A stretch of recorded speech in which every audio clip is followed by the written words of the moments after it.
Rebonsoir. Bonsoir tout le monde. Bienvenue à la soirée d'échange entre les candidats et candidates des principaux partis politiques qui se présentent pour devenir votre député dans la circonscription de Rosemont-la-Petite-Patrie à cette élection 2025.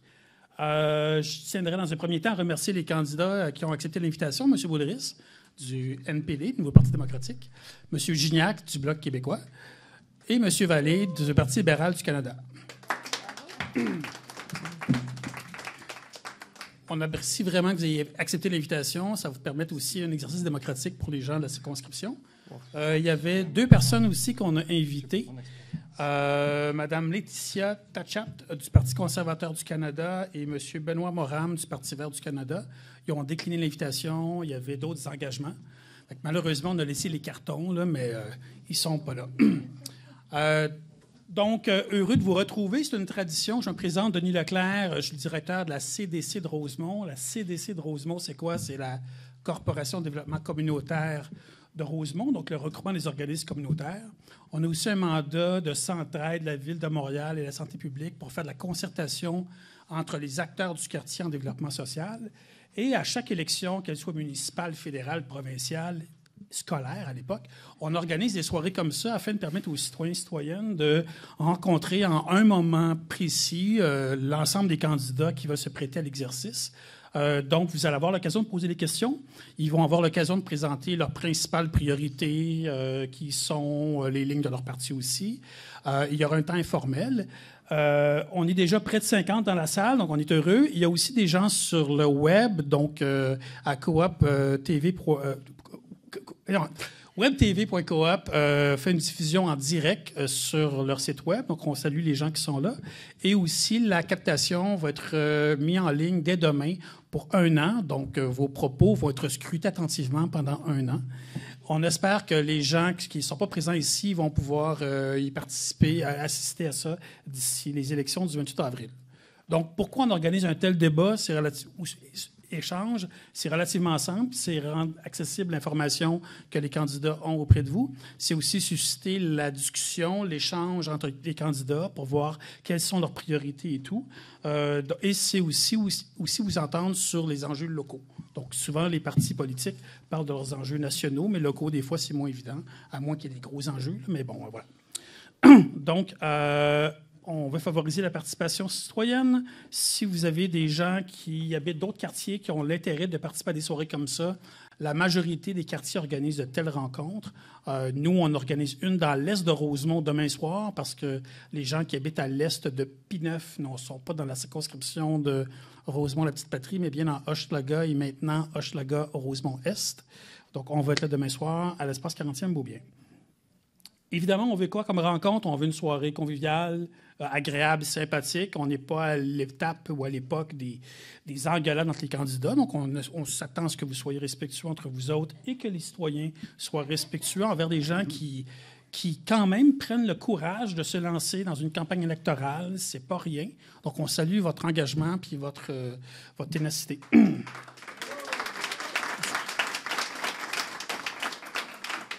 On aimerait saluer certains collègues de l'équipe, Magali, Jessica, qui sont en appui sur la soirée, et Jade à la technique.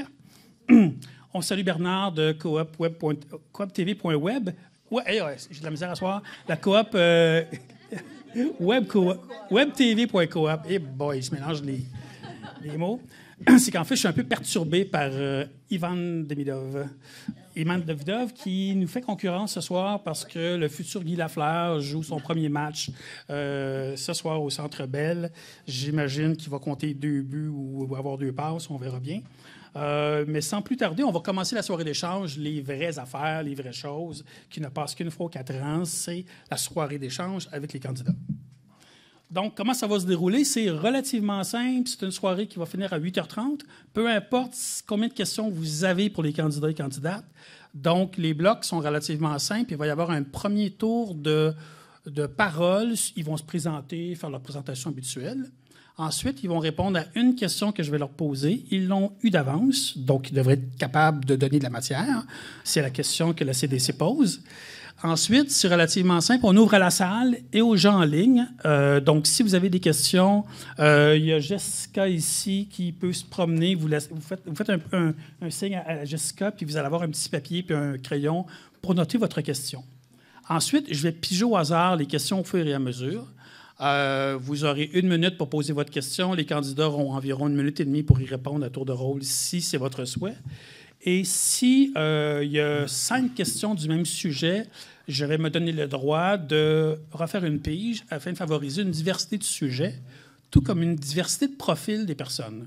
Donc, si vous vous rendez compte qu'il y a... En fait, si je me rends compte qu'il y a 3 hommes en ligne qui parlent, la prochaine personne va être un hasard, va être une femme. On est 3 hommes en ligne. Assurer d'avoir une diversité de points de vue, de questions et de profils de personnes. Oui, tout à fait. Et s'il y a 4 femmes en ligne, le prochain va être un homme. Ça vous va? Donc, il n'y aura pas de chronomètre. C'est moi qui vais être le chronomètre. Je vais être un chronomètre fluide, c'est-à-dire que je vous laisse un petit peu de lousse. Si vous m'entendez dire en guise de conclusion, ça veut dire qu'il vous reste peut-être 15 secondes. Si je vous dis merci beaucoup, merci, merci, ça veut dire que votre temps est écoulé. Ça va? On n'est pas dans la technique du droit de réplique instantané, là, à moins qu'il y ait une attaque un petit peu pernicieuse du côté qui est faite, là, puis que la personne dise « Ah, je tiens à tout prix d'avoir un 30 secondes, je vais juger si c'est pertinent. » A priori, je ne le permets pas, mais si c'est une attaque directe, je risque de le faire. Et souvent, la personne, à la question suivante, revient sur le sujet pour prendre un 30 secondes pour préciser son point de vue. Ça vous appartient, cher candidat. Ça va jusque-là? On part? On part. Donc, on a commencé par faire un truc très important, c'est faire très sérieux. On a fait une pige au hasard pour connaître l'ordre de passage des droits de parole. Donc, c'est M. Vallée, suivi de M. Boulris et M. Gignac qui vont clôturer la présentation des candidats. Donc, chaque candidat, vous avez 2 minutes et demie pour vous présenter et faire votre pitch de présentation avec un contenu qui vous appartient et que vous avez décidé tout seul ou en équipe. Donc, sans plus tarder, je donnerai la parole à M. Vallée. Bonsoir. Bonsoir tout le monde. Bonsoir Denis. Bonsoir aux candidats. Je m'appelle Jean-Sébastien Vallée. Je suis le candidat du Parti libéral du Canada ici dans Rosemont, la petite patrie. Ça me fait plaisir de vous rencontrer ce soir. Je voulais vous parler un peu de moi. Je suis originaire de Sébec, dans le Bas-Saint-Laurent, Gaspésie. Ça fait plus de 23 ans que je suis à Montréal. J'ai habité dans plusieurs quartiers de Montréal, dont Rosemont, la petite patrie. Présentement, je suis locataire dans Ville-et-Mare. J'aimerais beaucoup représenter les gens de Rosemont, la petite patrie, un quartier qui me tient à cœur, qui représente mes valeurs. Je suis impliqué en politique depuis plusieurs années. Je suis impliqué auprès de Stephen Guilbeault, dans Laurier-Sainte-Marie. Aussi, la politique, c'est très important pour moi depuis que je suis très jeune. C'est ma grand-mère en Gaspésie, Loretta, qui m'a initié à la politique. C'était une femme libérale dans ce coin-là qui m'a montré également des valeurs d'inclusion, qui m'a montré de défendre mes opinions, exprimer ce que je pensais et défendre les droits de tout le monde. Ce qui m'a amené toute ma vie à travailler dans le domaine des droits humains. Ça fait 20 ans que je travaille dans la défense des droits humains comme éducateur et défenseur des droits humains. J'ai travaillé dans plusieurs organisations, dont la Commission des droits de la personne et des droits de la jeunesse du Québec, et aussi dans une organisation non gouvernementale basée à Montréal qui travaille un peu partout dans le monde. J'ai travaillé au Moyen-Orient, Afrique du Nord, j'ai travaillé en Haïti, en Afrique et à plusieurs autres endroits. Mon travail consistait à être gestionnaire chez Equitas, mais également aussi à développer des outils pédagogiques, des outils qui permettent aux gens de défendre leurs droits et aussi d'agir dans leur communauté pour mener des actions communautaires. Donc, mon travail consistait vraiment à amener les gens ensemble qui souvent ne pensent pas pareil, à faire du travail de concertation et à trouver des solutions aux enjeux qui nous touchent tous. Pourquoi aujourd'hui je suis ici et j'aimerais vous représenter dans Rosemont, la petite patrie? Je pense que j'ai les compétences pour le faire. Je suis quelqu'un qui travaille très fort. Je suis quelqu'un qui connaît bien les droits humains. Je suis acharné et têtu. Je pense que c'est une qualité importante pour être député et défendre vos intérêts. Je serai là auprès d'une belle équipe, auprès de M. Carney, de l'équipe libérale, pour défendre des enjeux qui nous tiennent tous à cœur, dont le logement abordable, parler aussi du coût de la vie, de la hausse du coût de la vie, également aussi faire avancer des enjeux liés à l'environnement et au changement climatique. Donc, merci beaucoup pour votre soutien et bonne soirée à tout le monde. Merci, M. Vallée. On va y aller avec M. Boulris. Merci. Merci beaucoup, M. Leclerc, et merci à tout le monde d'être ici ce soir. Je pense que c'est un moment important de la campagne dans Rosemont, Petite Patrie. Merci à mes collègues candidats d'être ici aussi ce soir et de se porter candidat, tout comme moi. Je suis député de Rosemont, Petite Patrie. Aujourd'hui, je suis candidat, mais je suis député sortant. Je représente le quartier depuis un certain nombre d'années. Je ne dirais pas combien, parce que ma barbe n'était pas blanche au début. Donc, je connais bien les besoins du quartier, les organismes, les citoyens, les citoyennes, la réalité du coin aussi, et ce qui m'a permis vraiment d'être capable de tisser des liens serrés avec les gens, avec les organisations, puis de défendre les priorités des gens de Rosemont, la Petite Patrie, depuis plusieurs années, de prendre parole au Parlement aussi pour des enjeux qui vous concernent, qui concernent vous, votre famille, vos voisins. Je viens du milieu syndical. J'étais journaliste au départ. Ensuite de ça, conseiller en communication dans un des syndicats de la FTQ. Et un des premiers conflits de travail que j'ai vécu comme conseiller syndical, c'était le conflit de Vidéotron en 2002. Il y avait grève et lockout en même temps. Et il y avait des travailleurs de remplacement, c'est-à-dire des SCAP, des briseurs de grève, qui prenaient l'ouvrage de ceux qui étaient dans la rue avec des pancartes pour essayer de défendre leurs conditions de travail puis leurs droits. Et 22 ans plus tard, dans un gouvernement minoritaire, avec l'entente qu'on a négociée avec le gouvernement minoritaire libéral, j'ai réussi à négocier directement avec le ministre des Finances la toute première loi anti-briseur de grève du Code du travail du Canada. C'est-à-dire qu'après 50 ans de lutte des travailleurs et des travailleuses, parce qu'une loi anti-briseur de grève, on en a une au Québec depuis 1977, mais il n'y en avait pas au fédéral, puis il y a 10 des travailleurs qui sont sous juridiction fédérale. Donc, j'ai réussi à faire ça avec le caucus du NPD. On a utilisé notre rapport de force, on a négocié, puis on a obtenu des gains concrets pour les gens.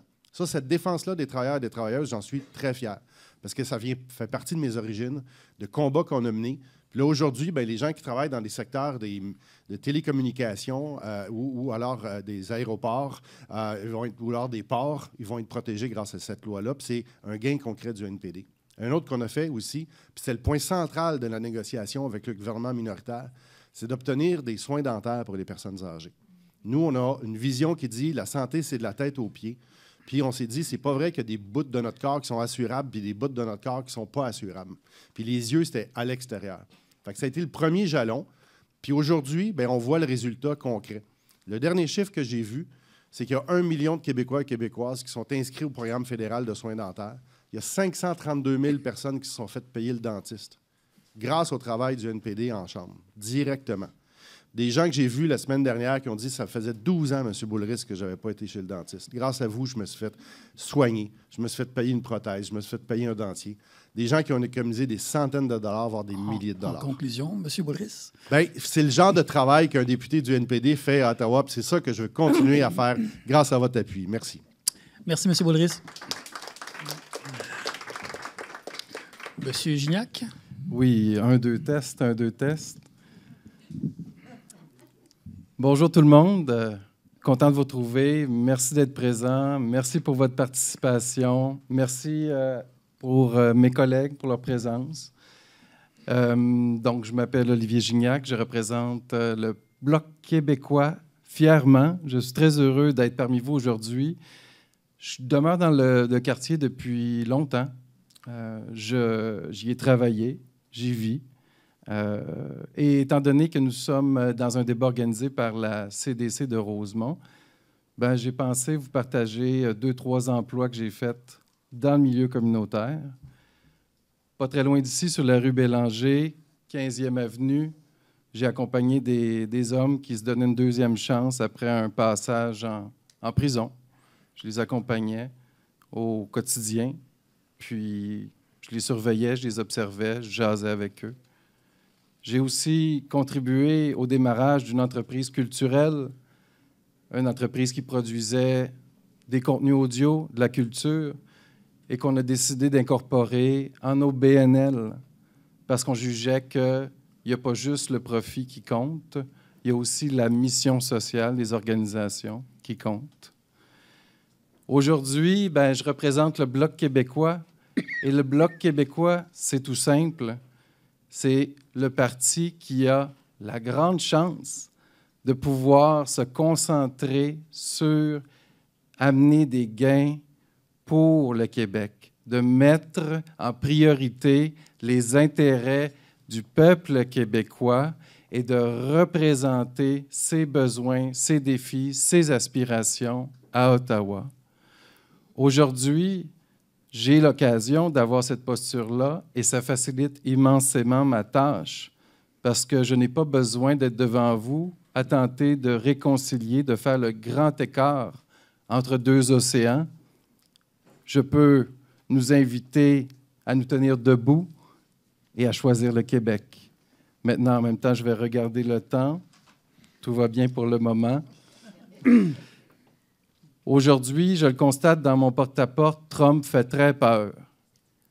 La crise du logement, la hausse du coût de la vie, la langue française qui, au Québec, s'étiole malgré le financement de la loi des langues officielles qui encourage la croissance de l'anglais au Québec. Nous avons des nouveaux arrivants qui ont besoin d'aide en francisation. Nous avons une culture qui est menacée.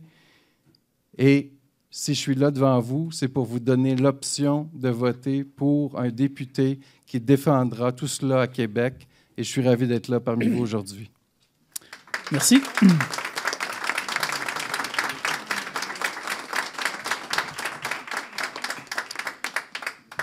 J'ai dit à Québec, mais je voulais dire Ottawa.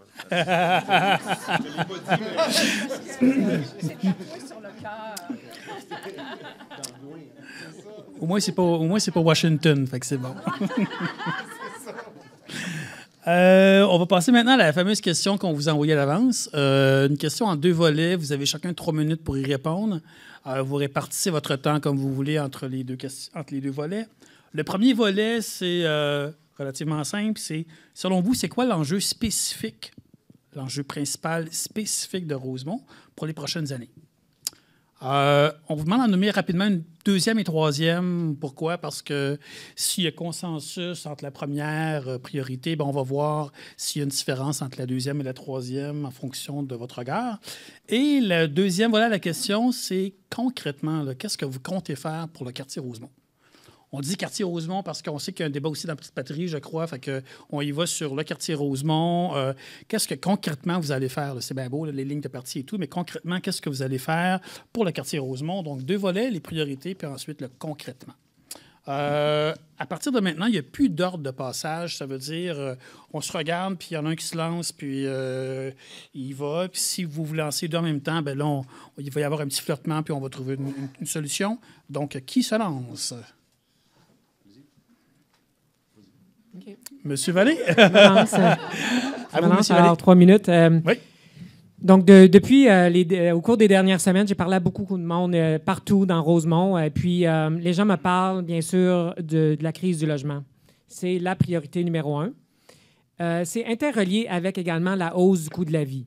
Bien sûr, le logement est très, très cher. Il y a peu de logements disponibles. Les gens ont peur pour ce qui s'en vient également avec la menace américaine, les tarifs. Et les gens me disent, on a de la difficulté à se loger, premièrement. On a de la difficulté à réfléchir, si je perds mon logement, où je vais, est-ce que je vais être capable de me trouver un logement abordable? Donc ça, c'est la priorité numéro 1 de tout le monde. Un taux d'inoccupation tellement bas que c'est impossible de trouver des logements. Notre gouvernement a annoncé un grand plan de logement, de construction de logements abordables et différents types de logements au cours des prochaines années. 500 000 logements partout au Canada par année. Donc, on va lancer plusieurs projets partout au Canada et également à Montréal. Dans ce genre de projet, ce que les gens veulent, ils veulent que les projets démarrent rapidement et qu'on puisse trouver des solutions rapidement. Donc, bien sûr, il faut être réaliste également. Ça va prendre 1 an, 2 ans pour qu'on arrive à construire ces logements-là, mais il faut démarrer rapidement ces projets. Et on a dit dans notre plan qu'on allait réduire la bureaucratie, la paperasse, qu'on allait lancer également ce type de projet. Aussi, bien, pour l'accès à la propriété, on a enlevé la TPS sur l'achat des premières maisons pour les premiers acheteurs, ce qui équivaut à plusieurs milliers de dollars, jusqu'à 50 000, 60 000 $. Quand on parle du coût de la vie, j'ai rencontré des commerçants, des entrepreneurs, et ça touche même les entrepreneurs et les commerçants et les gens qui me disent, bon, l'épicerie coûte très cher, les biens et services qu'on essaie d'acheter sont On est stressé, on est nerveux face aux tarifs douaniers américains. Les commerçants également me disent les gens achètent moins, ils font attention, sont prévoyants parce qu'on ne sait pas ce qui s'en vient. Il va y avoir peut-être une grosse crise économique, l'inflation. Donc, notre gouvernement a mis en place, au cours des dernières années, plusieurs mesures pour aider la classe moyenne, aider les gens à avoir plus d'argent dans leur poche, comme par exemple les soins dentaires qu'on a mis en place dernièrement, qu'on a également la prestation canadienne à l'enfance qui aide les familles. Par la suite, présentement, on a annoncé que les tarifs douaniers qui sont imposés et ils vont nous rapporter également ici les tarifs qu'on a imposés. Au Canada, vont rapporter certaines sommes d'argent ici au Canada et on va réinvestir auprès des entreprises, soutenir les entrepreneurs et les entreprises. Parce que plusieurs usines et entrepreneurs, je pense à l'usine de mon village, Uniboard Canada, une grosse usine à Sébec, et aussi aux entrepreneurs ici, quand je pense aux entrepreneurs des Chopin-Gus, plusieurs entreprises qui ont leur siège social ici dans Rosemont, la petite patrie, qui me disent, bon, est-ce qu'on va être capable de fournir, continuer à avoir des contrats, avoir des liens avec l'international, continuer à fournir et à pouvoir garder nos employés? Et je leur dis, bien, on va être là parce qu'on va trouver des moyens également de soutenir les entreprises pour faire cette transition-là, pour qu'ils aient des moyens financiers pour chercher des nouveaux contrats, des nouveaux marchés, également soutenir les travailleurs. Donc, troisième priorité. En conclusion, la priorité également de l'environnement qui a toujours été au centre de mes actions politiques des dernières années auprès de Stephen Guilbeault. Donc, la lutte au changement climatique et la protection de l'environnement restera au centre de ce que je vais faire. Merci. Merci. J'irai. Parfait, allez-y. Donc, c'est clair que le logement est parmi les plus grandes difficultés vécues par les gens ici que je rencontre. Et c'est évident qu'il y a des sommes considérables à faire circuler au Québec pour que se construisent des logements, pour que les instances compétentes en construction et en planification puissent avoir le carburant financier nécessaire.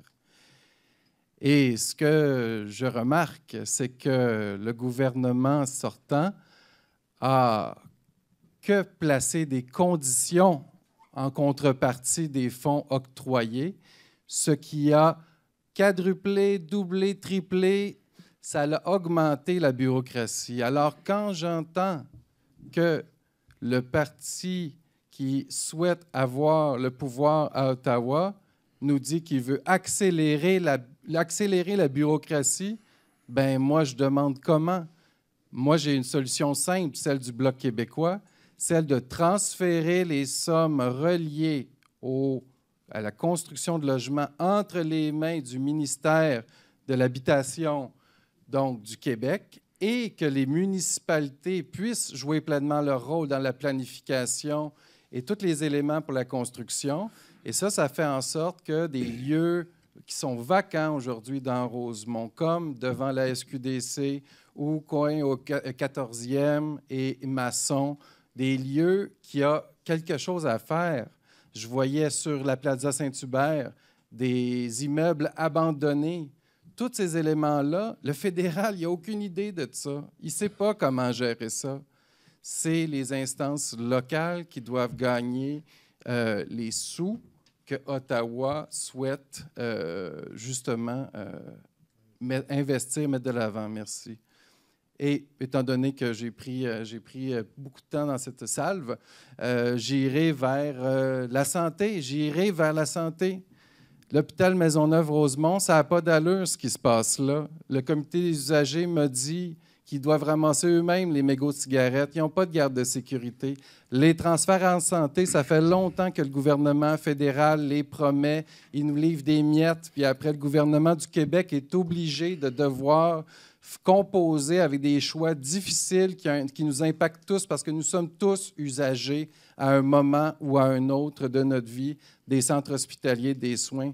Alors, pour la population de Rosemont, moi, ce que je souhaite, c'est justement revendiquer, à l'aide de l'équipe forte du Bloc québécois, des transferts en santé considérables pour que le gouvernement du Québec arrête d'être toujours obligé de faire avec si peu. Merci. Monsieur Boulris. Oui, merci, M. Leclerc. Pour faire du pouce, demain matin, je fais une conférence de presse avec Jack Meeting devant l'hôpital Maisonneuve-Rosemont pour demander des transferts en santé. Donc, je ne pouvais pas ne pas le mentionner. Mais je ne serai pas très original, excusez-moi, avec mes deux collègues ici, mais oui, la priorité pour les gens de Rosemont, c'est le logement. On dit tous les trois la même chose, là, mais c'est parce que c'est une vraie crise de logement qui frappe depuis des années, mais là, ça s'empire, c'est de pire en pire.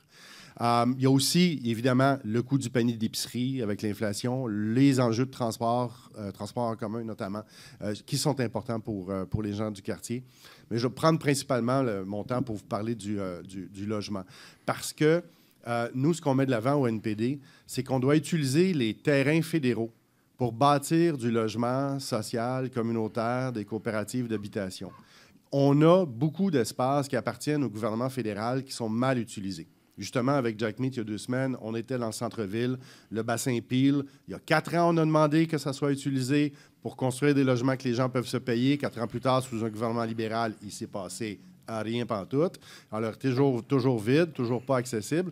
Et nous, ce qu'on dit, c'est qu'il faut utiliser ces terrains fédéraux-là. Puis, au Canada, on a beaucoup de terrains qui appartiennent au gouvernement fédéral. Malheureusement, dans Rosemont, il n'y en a pas beaucoup. Alors, il y a juste sur un bureau au 2901 Rachel Est, mais il fait juste 800 mètres carrés. On ne fera pas de grande révolution avec ça. Par contre, ça, c'est la première suggestion du NPD. La deuxième suggestion, c'est d'avoir un fonds d'acquisition qu'on ferait passer de 1,5 milliard par année à 4 milliards par année. C'est-à-dire que là, tu n'utilises pas les terrains fédéraux, tu achètes des terrains, tu achètes des immeubles, tu achètes des bâtiments. Ça, c'est des interventions qui peuvent fonctionner. À Vienne, en Autriche, 60 des unités de logement appartiennent à la municipalité. On n'arrivera pas là tout de suite. Mais ce qu'il faut, c'est d'utiliser ce fonds d'acquisition puis les terrains fédéraux pour avoir des logements hors marché, des logements sans but lucratif, pour sortir de la logique capitaliste qui dit qu'un logement, c'est un investissement. Non, on est à 3,5 de logements hors marché au Canada. La Finlande est à 10 le Danemark est à 20 On peut faire beaucoup mieux. Et c'est dans cette direction-là que nous, au NPD, on veut aller. Puis ce n'est pas la direction qu'a pris le gouvernement libéral dans les 10 dernières années, qui ont mis des sommes importantes en logement, mais pour des promoteurs immobiliers privés qui faisaient des condos pas abordables, avec des définitions qui n'avaient aucun sens. À un moment donné, là, pour un 5,5 selon la Société canadienne d'habitation et de logement, ce qui était considéré abordable à Montréal était 2 235 $ par mois.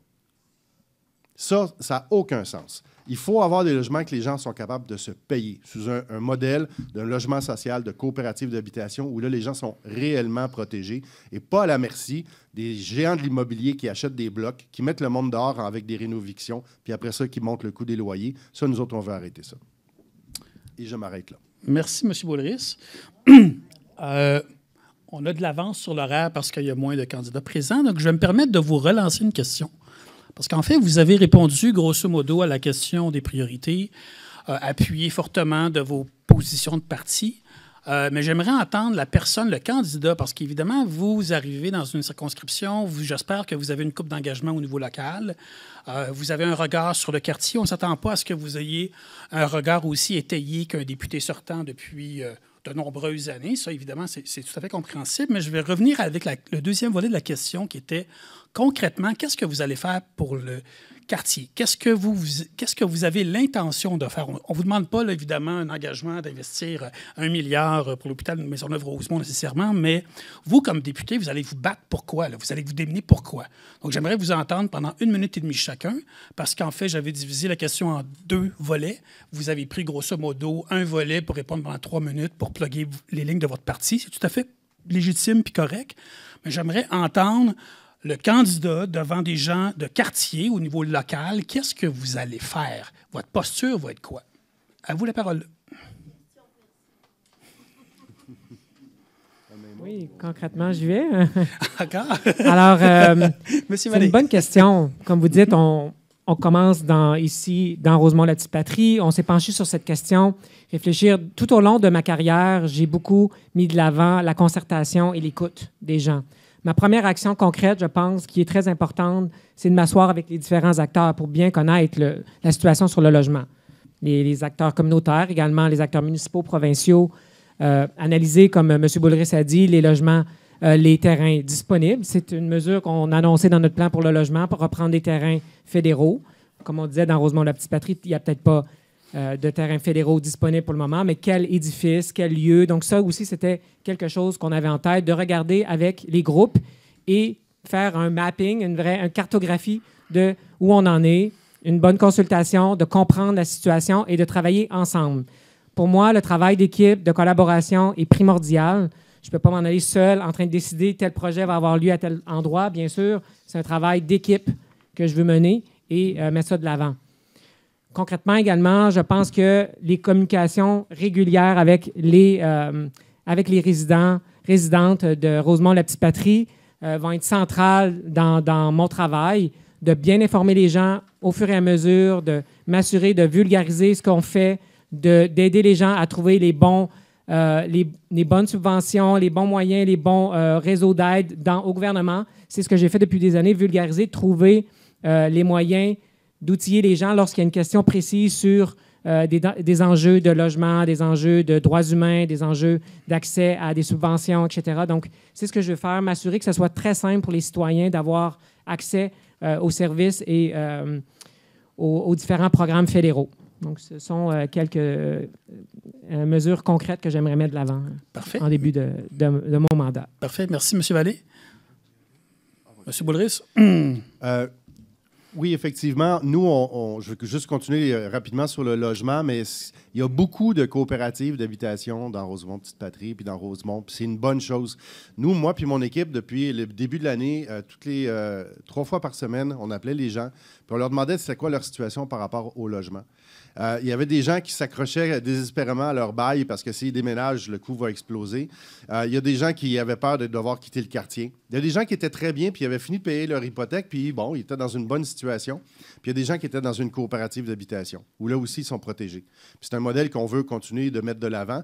Mais là, il y a un problème, c'est les rénovations puis l'entretien de la coop à un moment donné qui finit par avoir des... Et ça, dans notre plateforme cette année, on veut créer un nouveau programme d'investissement pour des rénovations éco-énergétiques, d'abord pour des logements sociaux, coopératifs puis communautaires, parce que ça presse. Puis il y en a beaucoup qui souffrent en ce moment. Et c'est quelque chose que moi, je vais essayer de régler, puis il va aider concrètement le monde de Rosemont.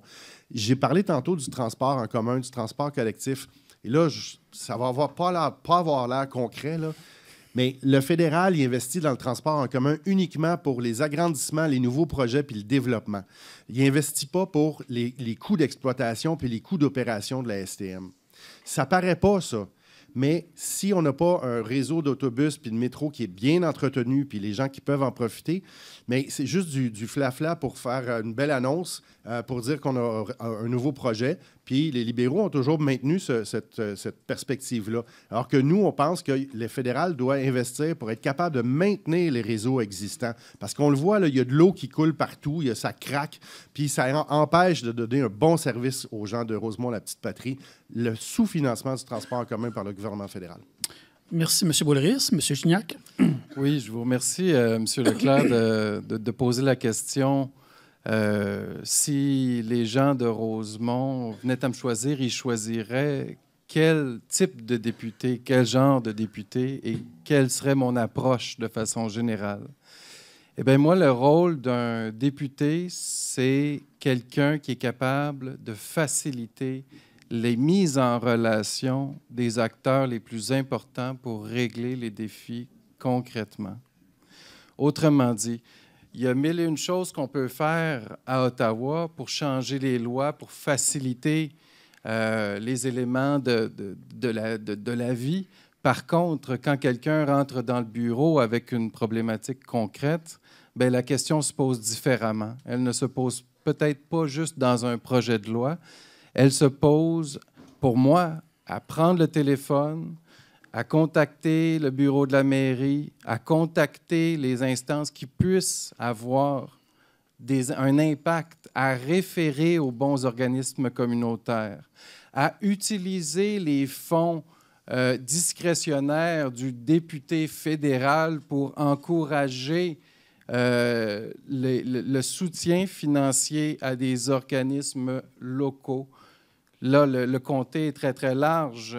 Mais dans Rosemont-la-Petite-Patrie, c'est l'épicentre du milieu communautaire à travers le Québec.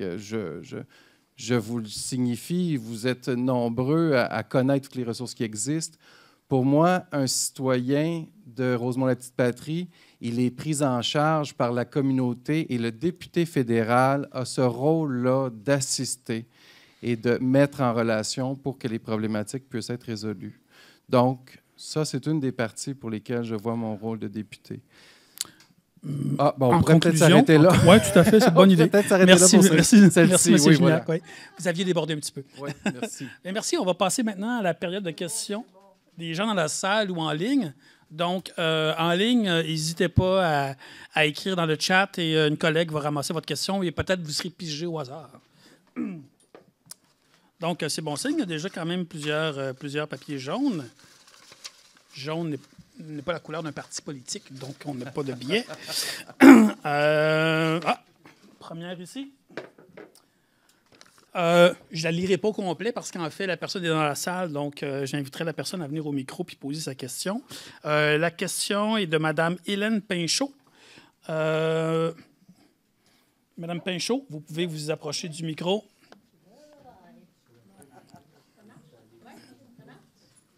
Il faut peut-être juste ouvrir le piton. Jade accourt pour vous sauver. Elle marche-tu, là? Oui? Oui? Ça va? OK. Moi, ma question, je vais la poser à M. Jean-Sébastien Vallée du Parti libéral. Moi, là, je suis ici aujourd'hui, puis on entend beaucoup parler de logement, mais moi, ma question, elle ne touche pas vraiment le logement. Ce qu'on entend parler depuis le début de la campagne électorale, là, c'est la peur. La personne qui va être la mieux qualifiée pour nous représenter devant M. Donald Trump. La peur, c'est quelque chose qui nous habite, nous autres, les Québécois. Là. On a juste à penser aux 2 derniers référendums, là. On aurait pu l'avoir, on ne l'a pas eu. On a eu la pandémie et les gens ont eu peur. Maintenant, c'est la peur de M. Trump. Bien, moi, ma peur à moi, là, quelle que soit la personne qui va aller négocier avec, là, c'est que les intérêts de l'Ontario passent avant les intérêts du Québec, comme, je sais pas, la gestion de l'offre ou le bois d'œuvre ou d'autres choses qui nous touchent plus particulièrement. L'auto, c'est plus l'Ontario. Puis j'ai l'impression que si c'était M. Carney, ce serait plus l'Ontario qui serait privilégié. Madame Pinchot, votre question est essentiellement à M. Vallée. Vous ne voulez pas entendre les autres candidats? Bien, les autres, s'ils veulent, oui, mais là, vu que c'était... Peut-être, mais plus court, c'est ça? Je ne suis pas séparatiste sur les réponses, là. Parfait. Alors, je vais commencer avec M. Vallée. Monsieur Vallée, allez-y. Merci beaucoup, Mme Pinchot, pour votre question. Merci beaucoup. C'est une question très complexe. Bien sûr, je ne veux pas ajouter à cette peur, mais je veux dire que vraiment, il y a une vraie menace. Une menace à notre démocratie, bien sûr, à nos droits humains, je le vois. Une menace à notre économie. Donc, c'est sûr que, oui, ça fait peur. Je le mentionne et ça fait peur, mais il faut le dire, c'est la réalité. On ne sait pas où on s'en va, on ne sait pas ce qui va se passer dans les prochaines années. Et je crois vraiment que M. Carney et toute l'équipe libérale est la plus forte pour gérer cette crise. On sera au gouvernement et j'aimerais beaucoup vous représenter ici dans Rosemont-la-Petite-Patrie pour être à la table, justement, représenter le Québec, représenter Rosemont-la-Petite-Patrie et être là à la table pour négocier, pour avancer nos enjeux, vos préoccupations. Et je pense que ça va être important. On a des enjeux importants, comme on a dit, de logement, d'environnement, de hausse du coût de la vie, mais on a aussi des enjeux liés aux tarifs douaniers que l'administration Trump nous impose et également une menace face aux droits des femmes, aux droits des personnes LGBTQI, à la liberté d'expression qui peuvent également nous toucher ici au Canada. Donc, je pense que en tant que député fédéral à Ottawa, je serai là pour représenter les intérêts du Québec, notre langue française, notre culture et également nos droits humains et auprès d'une équipe très forte, l'équipe la plus forte présentement. Merci, M. Vallée. Je ne dis pas d'avoir peur, mais il y a quand même quelque chose qui est complexe et qu'on n'a jamais vu, je pense, qui est réel. Donc, est-ce qu'il y en a qui veulent commenter? M. Gignac, M. Boulris? Rapidement, s'il vous plaît. M. Boulris? Ah, M. Gignac, vous avez fait un petit deal, c'est bon. M. Gignac, allez-y. Combien de temps? Ah, 1 minute max. 1 minute? Max.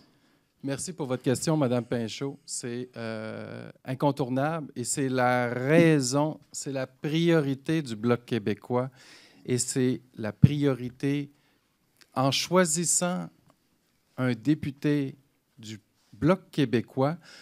Vous assurez, si dans le contexte en plus où on est un gouvernement minoritaire, parce que déjà, le Bloc québécois peut faire plein de choses dans ce contexte-là, même dans un contexte majoritaire. Mais imaginez en étant minoritaire, le Bloc québécois et ainsi le député de Rosemont-la-Petite-Patrie que vous choisirez pourrait passer de recommander ou de demander à exiger. Exiger quoi, Mme Pinchot?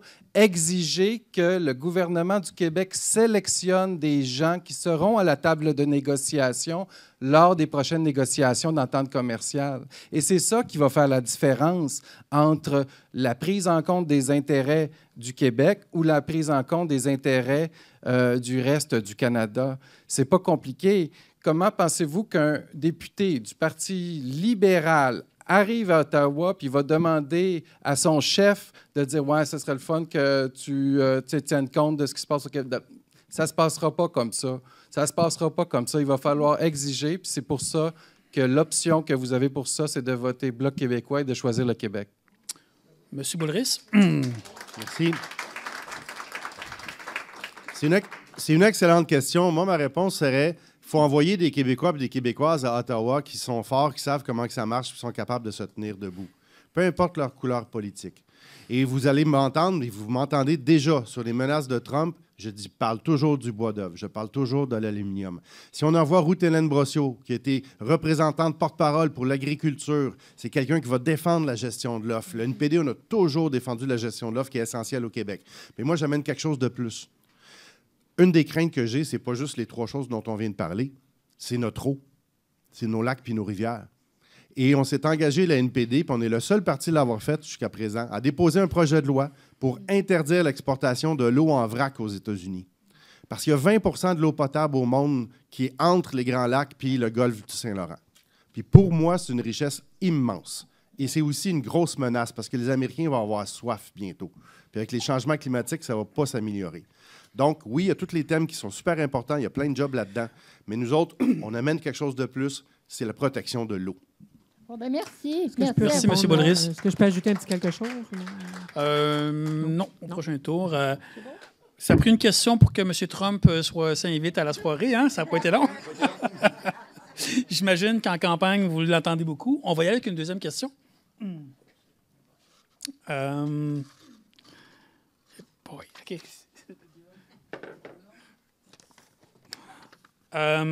Amélie a une question. Donc, quelqu'un peut-être pour lui amener le micro, s'il vous plaît. Donc, est-ce...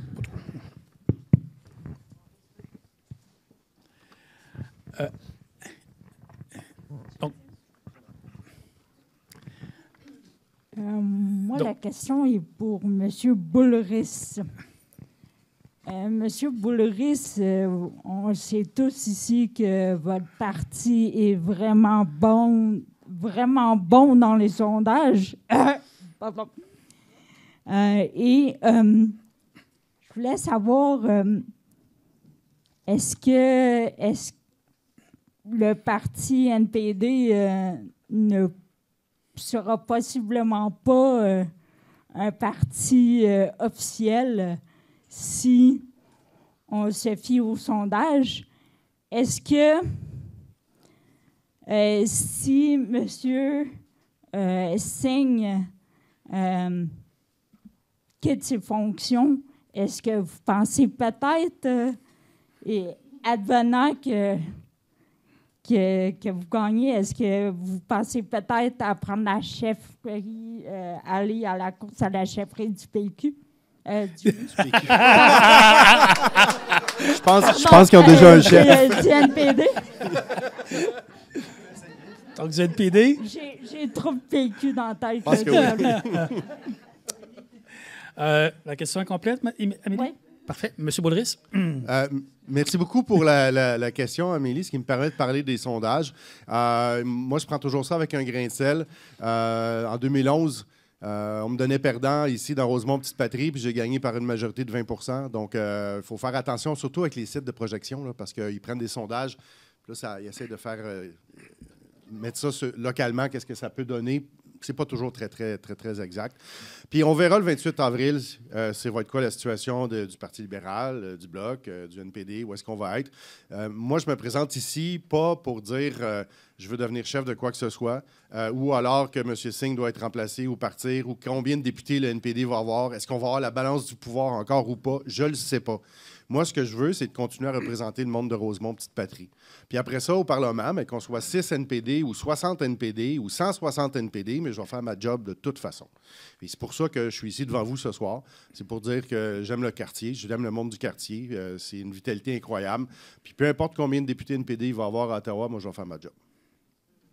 Merci, M. Boulris. Je ne pourrais pas passer la parole aux autres candidats. Si vous voulez devenir chef du NPD, je pense que vous allez répondre non. Ou chef de votre parti, c'est peut-être prémédité un peu. Donc, on va y aller avec une autre question.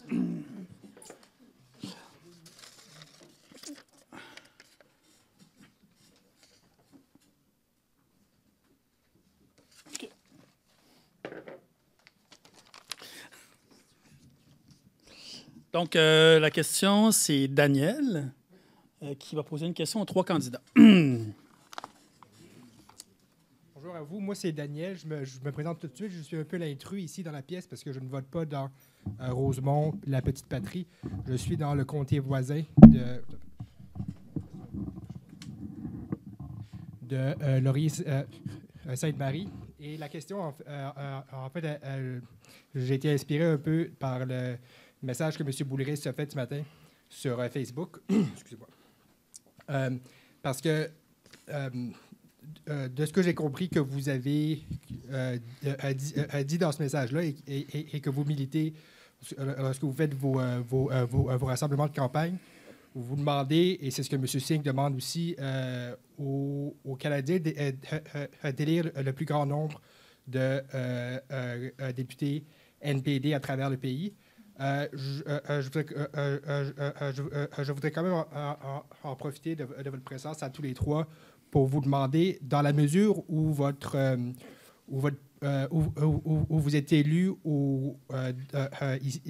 ici dans Rosemont, à la Petite Patrie, mais que votre parti ne forme pas le gouvernement, comment est-ce que ça va affecter votre travail en tant que député à la Chambre des communes pour tous les 3?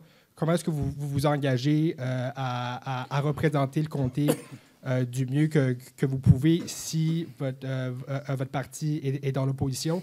Et qu'est-ce que vous dites justement aux électeurs qui dites, là, un peu comme vous dites, M. Boulris, de voter stratégique, de voter pour un candidat qui va peut-être espérer faire la balance du pouvoir pour mener vers un député qui serait justement pas au gouvernement? Comment est-ce que ça peut influencer finalement le vote de la population? Merci, Daniel. Donc, je vous donne environ 1 minute et demie pour y répondre. Puis, M. Vallée, sentez-vous pas obligé d'être toujours le premier à parler. Vous pouvez aussi forcer vos collègues de commencer le bal. Comme la question parlait des posts Facebook de ce matin, je me permets de me lancer en premier. J'ai vécu des gouvernements majoritaires à Ottawa, j'ai vécu des gouvernements minoritaires. Dans les 2 cas, les députés d'opposition ont un rôle à jouer. Que ce soit comme chien de garde, de poser des questions, d'amener des propositions dans les comités parlementaires, d'amener des amendements au projet de loi, d'attirer l'attention des médias et des citoyens sur un enjeu, de faire des campagnes de sensibilisation. C'est un rôle majeur dans une démocratie, être député, que ce soit au gouvernement ou dans l'opposition. Évidemment, dans un gouvernement minoritaire, le pouvoir de négociation des partis d'opposition est beaucoup plus grand parce que là, le gouvernement est obligé de s'asseoir avec nous autres et de nous écouter. Entre 2019 et 2021, c'était à la pièce. À chaque vote, il y avait des négociations, des fois avec le Bloc, des fois avec nous. Mais après 2021, on a fait une entente formelle avec 27 points où on a forcé les libéraux à faire des choses qu'ils n'avaient jamais acceptées par le passé, comme la loi anti-briseur de grève, comme le programme de soins dentaires qui a aidé plus d'un demi-million de Québécois et Québécoises. Puis on a fait des gains concrets. Donc, le rôle du député, moi, je souhaite que ce soit un gouvernement minoritaire libéral. Nous, on a toujours dit au NPD qu'on était prêt à travailler, que ce soit avec les libéraux. Dans certains enjeux, on travaille avec le Bloc. Certains enjeux, on travaille avec le Parti vert également, qui avait des députés alors que la Chambre était dissoute. Puis on peut former comme ça des coalitions puis pousser ensemble sur certains enjeux. Les seuls avec qui on a dit qu'on ne ferait pas d'entente puis on ne participerait pas, c'est avec les conservateurs, si jamais par malheur. Ils sont élus gouvernement minoritaire conservateur. Comptez pas sur le NPD pour les aider. Merci, M. Boulris. M. Gignac. Oui, très bonne question, M. Biru, merci. Essentiellement, pour le Bloc québécois, c'est évident, il ne formera pas le pouvoir à Ottawa. Ça, il n'y aura pas de surprise là-dessus. En revanche, qu'est-ce que ça donne un gouvernement fédéral du Parti libéral minoritaire gardé en vie par le NPD? Ben, ça donne un gouvernement qui a continué à subventionner les pétrolières dans l'Ouest, qui a continué, justement, c'est correct de parler de l'eau, mais quand on continue à faire rouler les pipelines, ben, il y a une petite contradiction, là, n'est-ce pas? Et j'ajouterais que dans le contexte du Bloc québécois, ben, c'est pas compliqué. C'est qu'à Ottawa, on va être capable de parler des valeurs qui nous sont propres, c'est-à-dire l'égalité homme-femme, le droit à l'avortement. Tout ça, c'est des affaires qui sont acquises, mais qu'on a besoin de mettre de l'avant. La langue française. Comment ça se fait que l'argent des langues officielles continue à financer la croissance de l'anglais au Québec? Je ne veux pas me répéter, mais il y a tellement d'éléments sur ce plan-là. Et ce qu'on souhaite là, à travers ça, c'est sauvegarder nos acquis et continuer notre progression dans la société. On est un parti progressiste, on a une culture qui adopte le consensus du Québec, la souveraineté environnementale du Québec, que les lois environnementales au Québec s'appliquent, aient la primauté sur les projets de pipeline du Canada voués à enrichir les grandes pétrolières. Merci, M. Gignac. M. Vallée?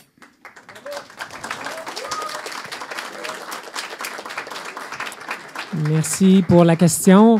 Alors, bien sûr, si je suis dans l'opposition, si notre gouvernement ne forme pas le gouvernement, je serai là pour vous. Le premier rôle, et je vais en politique parce que je veux représenter les gens, je vais être à votre écoute, je vais être là pour vous, j'y vais pour les bonnes raisons. Je défends les droits humains depuis 20 ans. Mon but, c'est vraiment d'écouter les citoyens, d'être là pour vous et d'amener les enjeux importants à Ottawa. Et également, bien sûr, faire des propositions, faire avancer les projets de loi, mettre en lumière des enjeux qui sont importants pour nous dans Rosemont-la-Petite-Patrie. Donc, oui, je serai là pour vous, peu importe ce qui arrive le 28 avril. Merci, M. Vallée.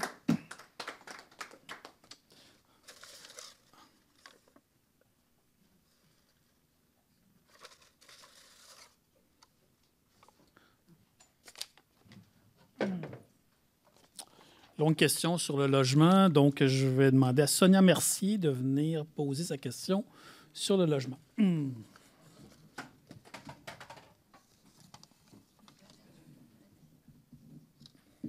Bonjour. Merci à vous trois pour votre engagement. Là, comme vous l'avez dit, c'est courageux. Ma question est pour M. Vallée. Vous parlez depuis le début de la soirée là, que votre souci premier, ce sont les droits humains. Ça semble être l'essentiel de votre carrière. Ma question est, puis vous avez toutes les trois mentionné aussi que le logement, la crise du logement, c'était l'enjeu majeur de la circonscription.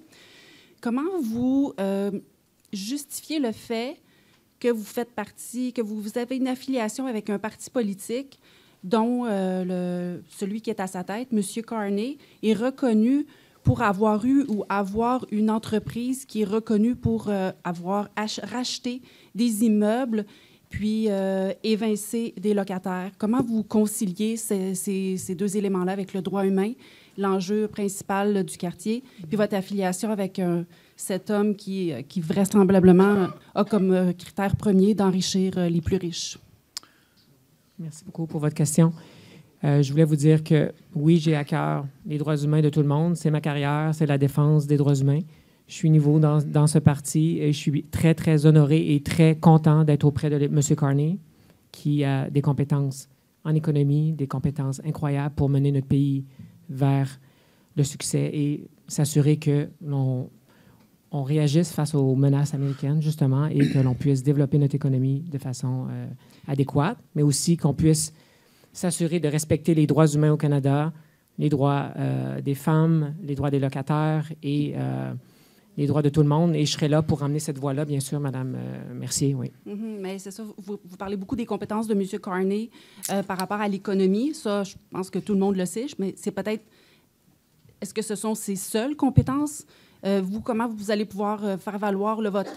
peut-être que vous n'êtes pas dans le bon parti, parce que si votre préoccupation principale, ce sont les droits humains, puis même dans votre réponse, puis je vous comprends, là, puis sincèrement, ça ne doit pas être facile là, d'être à votre place, mais votre réponse est axée sur l'économie, alors que je vous parle de crise du logement, puis que je vous parle d'un homme d'affaires qui se présente pour être premier ministre du Québec, du Canada, pardon, et qui, dans le fond, est reconnu justement pour ses... je m'en allais dire, c'est magouilles, là, tout ça illégal, là, les paradis fiscaux, mais quand même racheter des immeubles pour les revendre, faire du profit, évincer des locataires. Comment vous conciliez ça? Mais moi, je concilie... Merci, Mme Mercier. Merci, Mme Mercier. Je vais donner l'occasion à M. Vallée de répondre à nouveau. Puis je vous donnerai peut-être une courte réponse de 30 secondes parce que la question s'adresse quand même à M. Vallée. Fait allez-y, M. Vallée. Je suis très à l'aise avec les compétences de l'ensemble de l'équipe. On a une belle coalition au parti. Tout le monde est bienvenu. Quelqu'un qui travaille dans les droits humains. On a des économistes, des gens qui travaillent dans l'environnement. On est une belle coalition, l'équipe la plus forte, qui a les plus grandes compétences pour faire face aux défis qui s'en viennent dans les prochaines années. Et je suis fier de faire partie de cette équipe-là. Merci, madame. Merci, M. Vallée. Est-ce qu'il y en a qui veulent réagir? M. Boulris? Oui, bien, rapidement, effectivement, quand M. Carney a répondu à la question « Vous avez utilisé des paradis fiscaux aux Bermudes », sa réponse a été « Oui, mais c'est légal ». Et ne pas se rendre compte que c'est ça le problème. Que c'est le problème, c'est que c'est légal. Ici, on devrait arrêter ça, on devrait dire que ça devrait être interdit. Et je veux juste rappeler un fait. En 2012, Stephen Harper a invité M. Carney à devenir son ministre des Finances. Le ministre des Finances de Stephen Harper. Donc, c'est quoi la distance qui existe en ce moment entre le Parti libéral de M. Carney et les conservateurs de M. Harper? Merci, M. Boulris. Oui. Rapidement, M. Gignac. Et M. Vallée, si vous voulez répondre par la suite. M. Carney, on ne le connaît pas, le gars, puis on ne connaît pas son plan. C'est effectivement quelqu'un qui a refusé d'aller débattre en français pour justement se présenter davantage aux Québécois. On ne le connaît pas, on en apprend, puis on va commencer à le connaître après l'élection. On va commencer à se dire, aujourd'hui, dans Rosemont, la petite patrie,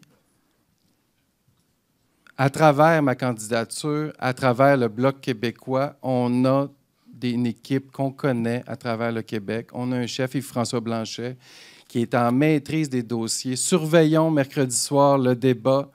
C'est quelqu'un qui est capable, justement, en conclusion, de mettre les barres sur les T, les points sur les I. Et j'ai bien hâte de visionner ce débat. Merci. M. Vallée, juste rajouter, c'est pas parce que M. Harper avait invité M. Carney que ça fait que M. Carney est associé aux conservateurs. Donc, juste, je voulais dire que le lien, je ne comprends pas le lien, premièrement. Puis, le débat, au niveau des débats, M. Carney sera là au débat du 16, qui est mercredi dans 2 jours. On perd un peu le fil. Mercredi, oui, c'est dans 2 jours. Et puis, il était là hier à Tout le monde en parle. Il est présent au Québec souvent. Et puis, c'est ça. Merci, M. Vallée. On va enchaîner avec une autre question. Une question de M. Louis Bergeron.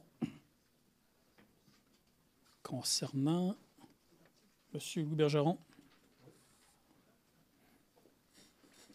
À vous la question. Et ensuite, vous avez 1 minute 30 pour répondre. Bonjour, donc Louis Bergeron. Ma question était davantage pour le Parti conservateur, mais je vais quand même vous la poser. Je suis un futur retraité et je bénéficie présentement de l'avantage d'un fonds de travailleurs, le Fonds de solidarité FTQ. Les 2 paliers de gouvernement nous accordent un crédit d'impôt supplémentaire de 30 %, soit 15 % chacun. Lors de son dernier mandat, l'ex-premier ministre conservateur Stephen Harper avait légiféré pour retirer ce crédit d'impôt de 15 % avant que son application ne soit mise en place. Le gouvernement libéral de Justin Trudeau a renversé la décision. Aujourd'hui, le Fonds de solidarité, c'est un actif de plus de 21 milliards de dollars et plus de 795 000 Québécois y adhèrent. Le fonds investit dans les entreprises de la province et cela dans différents secteurs de l'économie. Donc, Mme Laetitia Chattia n'est pas là, mais ce que j'aimerais savoir, c'est est-ce que vos partis vont protéger le crédit d'impôt de 15 % dans l'éventualité où un parti conservateur gagnerait l'élection? Merci, M. Bergeron. Donc, qui veut se lancer? M. Boulris? Merci, M. Bergeron, pour la question. Bon, ben, je viens de la FTQ. Je suis actionnaire du Fonds de solidarité, comme des millions de Québécois et Québécoises. Donc, évidemment, la réponse, ça va être oui. Mais je peux même vous dire, retournez dans le temps. Allez voir la bataille que la NPD a fait entre 2011 et 2015 au Parlement contre le gouvernement conservateur de Stephen Harper sur cet enjeu-là particulièrement. On a été au bat, on a été au front, on a parlé, on a fait des mesures dilatoires pour pas que ça se passe. On a fait pression sur M. Flaherty. Le problème, c'est que c'est un modèle qui est unique et puis qui est incompris souvent ailleurs. Alors, il fallait faire de la pédagogie puis l'expliquer, mais depuis ce temps-là, ils se sont rendus compte que c'était un bon modèle pour les travailleurs, les travailleuses puis les retraités. Donc là, il y a commence à avoir plus au Canada anglais de ce modèle-là qui vient du Québec, puis on en est si fiers, mais qu'il faut protéger, puis que là, on essaie de faire des petits, comme on dit, un petit peu partout dans les autres provinces. Mais c'est sûr que pour nous autres, c'est important de protéger ces retraites-là et ce modèle-là, effectivement, qui vient du Québec, mais qu'on espère qu'il va profiter à tout le monde partout. Merci. Monsieur Gignac? Oui, pour simplement le Bloc québécois, ça va de soi, là, le maintien justement des éléments que vous parliez au niveau fiscal. Je les maîtrise moins, je vais vous avouer. Là, mes fonds de solidarité, FTQ, c'est pas mal dans notre gang. Là, fait que c'est certain qu'on est aligné là-dessus. Je note aussi le maintien de l'âge à la retraite à 65 ans. Ça, c'est des éléments du Bloc québécois. Soutenir les travailleurs. Mais dans le contexte aussi, pour faire face aussi aux perturbations de Trump, il y a l'intention qu'il y ait des subventions salariales qui soient mises de l'avant aussi pour maintenir le lien d'emploi. Ce n'est pas tout à fait le sujet précis que vous avez mentionné, mais je me permets quand même de l'ajouter. C'est-à-dire que plutôt que de retourner vers une PCU où le lien d'emploi était brisé, l'intention, si jamais il y a des pertes d'emploi, c'est d'aller vers les subventions salariales. Mais je devine qu'on est aligné là-dessus, mais je vais vérifier dans mes papiers plus tard. Merci pour la question. Monsieur Vallée? Oui, pour moi aussi, c'est un dossier que je connais moins, je dois l'avouer, puis je vais m'informer, regarder un petit peu plus en détail et je pourrai vous revenir, M. Bergeron. Mais bien sûr, je serai là pour défendre les droits des travailleurs, amener ces préoccupations au parti et au gouvernement. Merci. Je prendrai contact avec vous pour oui. pouvoir avoir des réponses beaucoup. Oui, merci. plus élaborées. Merci beaucoup. Merci beaucoup. Merci.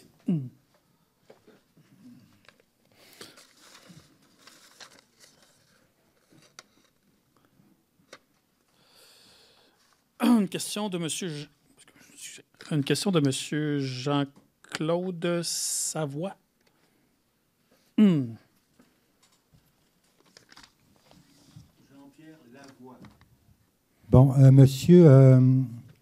Monsieur Boulris, j'aimerais savoir quelles sont vos réalisations dans le quartier depuis que vous étiez député.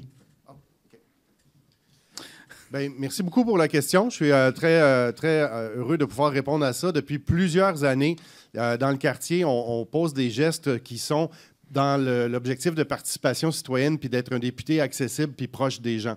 Alors, vraiment, on a participé, par exemple, à Décider Rosemont ensemble, à des processus comme ça de consultation publique sur différents enjeux, décider des priorités du quartier.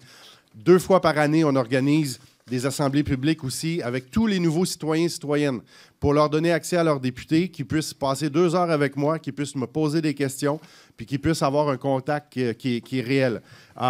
Des codes citoyens, que ce soit l'assurance-emploi, la pension de la vieillesse ou alors l'immigration, c'est 15 à 20 personnes par semaine que mon bureau aide. Je fais des interventions auprès des ministres pour empêcher des déportations, des fois, pour obtenir des visas de travail, des visas étudiants. Ça, c'est un travail qui ne paraît pas, mais que je fais depuis maintenant presque 14 ans. On participe, moi et mon équipe, à toutes les cliniques d'impôts qui sont organisées par les groupes communautaires. Moi, je suis bénévole pour Revenu Québec, puis je remplis des rapports d'impôts pour les gens qui sont à faible revenu. On fait ça 1 fois par année depuis des années. Puis je vous dirais aussi, mais ça, c'est un peu plus... c'est dans la participation citoyenne, mais dans la réflexion politique aussi. 1 fois par année, on loue une salle du cinéma Beaubien, on présente un documentaire, on fait venir le réalisateur, la réalisatrice, puis on permet aux gens dans la salle de poser des questions à moi ou à le réalisateur, et c'est tout à fait gratuit. Donc, c'est pour être capable d'avoir un enjeu comme l'immigration, le logement, ou alors les réfugiés, puis d'avoir une discussion là-dessus. C'est le genre de réalisation qu'on a fait année après année. Merci, M. Boulris. On va enchaîner avec une autre question. Évidemment, le bilan des autres candidats, c'est peut-être dans 4 ans, mais malheureusement pas cette année. Donc, j'inviterai M. Denis Lefebvre qui a une question sur la culture.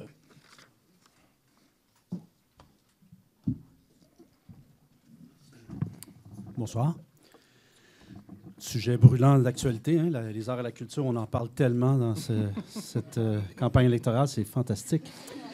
Mais merci, mais quand même, merci d'être là, les trois, en cette période trouble pour la démocratie. C'est quand même rassurant de constater qu'il y a des hommes et des femmes qui se lancent en politique pour les bonnes raisons, puis qu'ils le font encore avec le souci d'être près des gens, de la population, sur le terrain. Maintenant, transposons quand même cela du côté des idées, qui est quand même au cœur de ce que représente le politique. Donc, au moment où plus que jamais nos identités canadiennes et québécoises se trouvent confrontées à la mégalomanie des dirigeants de nos voisins du Sud qui souhaitent nous avaler, quelles sont les mesures préconisées par vos partis politiques afin de protéger et de mettre en valeur les arts et la culture, éléments essentiels à la vitalité du tissu social, sur l'ensemble du territoire canadien? Deuxième volet, est-ce qu'une augmentation du budget du Conseil des arts du Canada est envisagée dans vos plateformes? Et finalement, plus particulièrement, en ce qui vous concerne, quelles seront vos actions concrètes à l'échelle locale en matière de art et culture? Merci. Qui veut se lancer? J'aimerais me lancer. Allez-y, M. Gignac. Merci beaucoup pour votre question. Pour le Bloc québécois, la culture, c'est dans son ADN, la culture québécoise. Alors, il y a plusieurs éléments, là, mesures là, qui sont envisagées et qui sont revendiquées, et tout dépendant du résultat seront maintenus. Il y a justement une volonté que le CRTC devienne quelque chose de québécois qui s'appelle le CRTQ.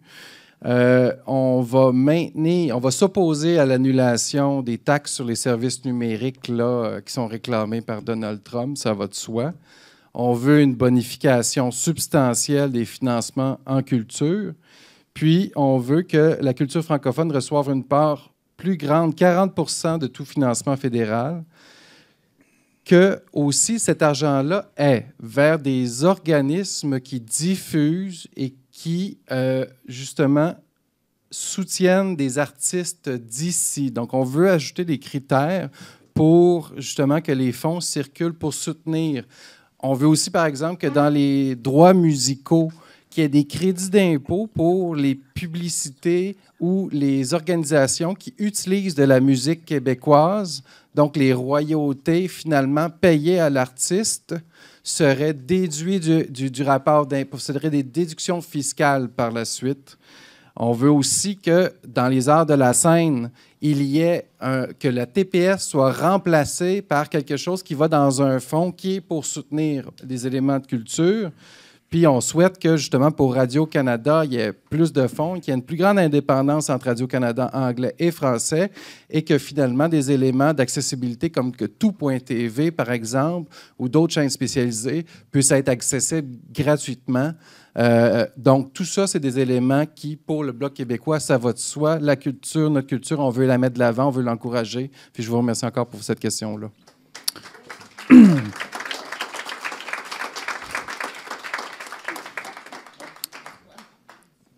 Monsieur Vallée?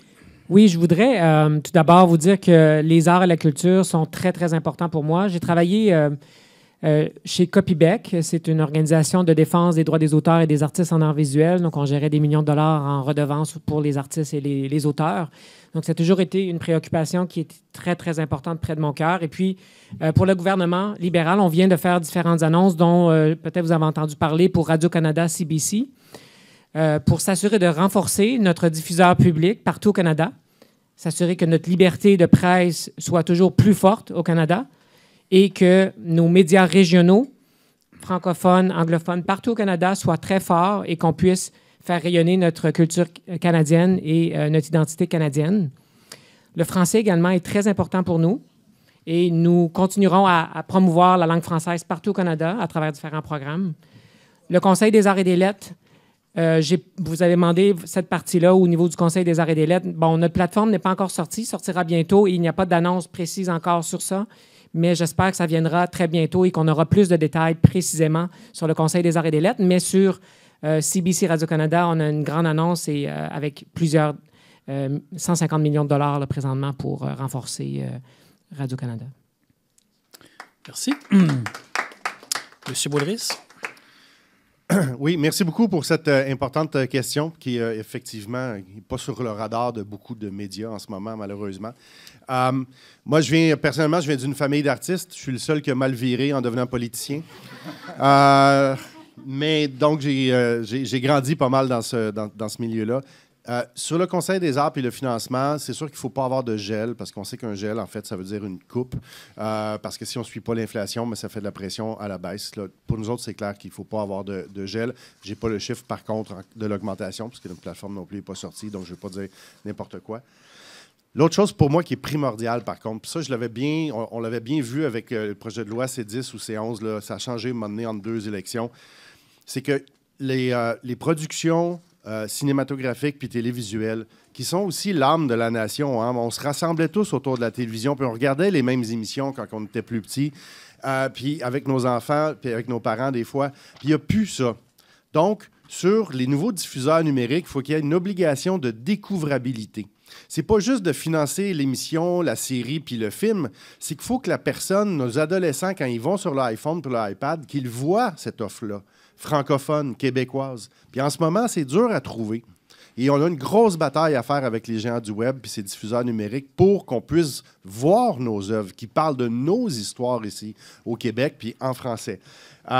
Dernier truc, je pense, qui est important, dans nos propositions, dans une réforme majeure de l'assurance-emploi, on veut que les travailleurs autonomes puissent avoir accès aux prestations d'assurance-emploi. Beaucoup d'artistes sont des travailleurs autonomes.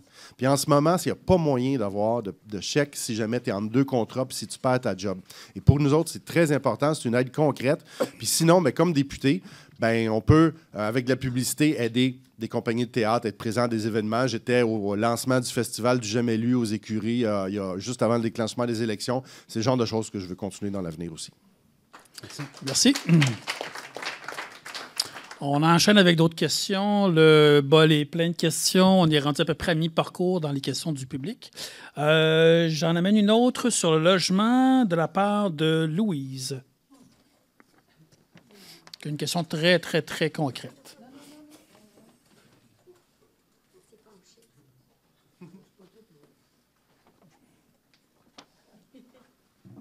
Bonjour. Je pense que ma question va aller à M. Boulris parce que c'est le plus ancien des trois. Je suis à Rosemont depuis 1965. Ça fait une bonne mèche. Je suis passé du nord au sud, centre-sud de l'arrondissement, parce qu'avant, j'étais en Haute-Beaubien. On sait que ça finit à Rosemont, à Bélanger. Et maintenant, je suis, depuis 2017, je suis ici, près de Masson. On parle de logement, puis on est toujours sorti de l'arrondissement, ou souvent. Alors, moi, je veux vous ramener dans l'arrondissement, vous demander combien de fois vous êtes passé sur la rue Masson le soir, que vous avez vu la clientèle de Tim Hortons, de ceux qui logent domicile dans l'entrée de la Banque nationale. Et dites-moi, qu'est-ce qui s'est fait dans les 6 dernières années en termes de pourcentage ou de statistiques en logement social versus condo? Moi, depuis que je suis descendue, j'ai vu monter des buildings et j'ai appris que c'était majoritairement des condos. Où sont les logements? Dites-moi combien de logements? On parle de l'église Sainte-Pébiane depuis quelque temps. Ça va prendre combien de temps? Ça dort encore dehors, beau temps, mauvais temps. Voilà ma question. Comment pouvez-vous parler de l'arrondissement Rousemont-Petite-Patrie et d'ignorer un nombre croissant de personnes sur la rue? Merci. Monsieur Boulris, la question est à vous. Merci. Merci beaucoup pour la question. Puis c'est une véritable préoccupation. Puis oui, sur Masson, j'ai remarqué, moi aussi, de plus en plus de gens qui sont forcés à dormir dehors, malheureusement. Et on le voit, cette hausse de l'itinérance partout à Montréal et partout au Québec aussi. Et est-ce qu'il s'est fait assez en logement social dans les dernières années? Pas du tout. Pas du tout. Parce que la Ville de Montréal n'était pas là, parce que le gouvernement du Québec a changé sa politique aussi. Ça l'a fait très mal, ça, aux organismes, aux OBNL qui voulaient construire des projets de logement réellement abordables ou coopératifs. Beaucoup de choses ont été mises sur la glace dans les dernières années. L'argent du fédéral a été canalisé dans les mauvais endroits, justement avec les promoteurs immobiliers privés. Donc, la situation s'est dégradée dans les dernières années. Et là, il y a une responsabilité conjointe des gouvernements fédéraux, provinciaux et municipaux. Le gouvernement provincial qui a changé tout pour tout son approche en matière de logement et on a vu les conséquences là-dessus. Et non seulement l'itinérance est un grave problème, mais en plus de ça, on a tout le phénomène de l'itinérance invisible, c'est-à-dire les gens qui sont mal logés. Et j'en ai visité des appartements puis des blocs appartements où il y a de l'eau qui coule par les fenêtres, où il y a des champignons, où il fait froid. Puis les gens, ils restent là parce qu'ils ont peur de déménager parce que ça va leur coûter plus cher. Ou alors les gens qui vivent dans leur camion puis leur voiture parce qu'ils ne sont pas capables de se payer un loyer puis un logement. Alors, c'est pour ça que je vous dis, la situation actuelle, je la déplore autant que vous. OK? Et c'est pour ça qu'il faut prendre cette priorité de logement qui fait consensus auprès des 3 candidats que vous avez devant vous ce soir, peut-être avec des solutions différentes, mais il faut prendre ce problème-là à bras-le-corps. Sinon, c'est des enjeux de sécurité publique, c'est des enjeux pour les enfants, c'est des enjeux de santé publique. Des gens qui se rendent malades à vivre dans des appartements qui ne leur conviennent pas, qui ne leur conviennent plus. Mais ça, il y a beaucoup le tribunal administratif du logement, là, l'ancienne régie, là, qui s'appelle le TAL maintenant, qui doit avoir des dents pour être capable de faire respecter la réglementation, faire respecter les droits des locataires, puis empêcher les rénovictions. Mais c'est beaucoup le provincial puis le municipal qui peuvent faire ça, mais moi, je vais être en appui, puis je vais être là pour leur pousser dans le dos, puis leur rappeler leurs obligations, parce que le logement, c'est un droit fondamental, c'est pas un luxe d'avoir un toit au-dessus de la tête. Merci, M. Boulris. M. Gignac-Vallée, voulez-vous commenter? M. Vallée? Allez-y. Oui. M. Gignac. Donc, évidemment, il y a l'itinérance, ça a plusieurs facettes.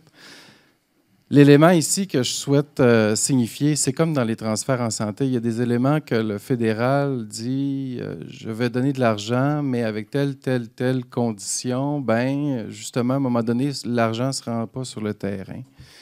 Puis, quand j'entends le gouvernement du Québec a changé sa position sur l'itinérance, c'est ça la cause, justement, du fait que sur Masson, bien, à vrai dire, c'est que le gouvernement fédéral, il a mis son argent ailleurs. Il a mis l'argent ailleurs. Il ne l'a pas fait descendre à travers le gouvernement du Québec pour que ça puisse être canalisé.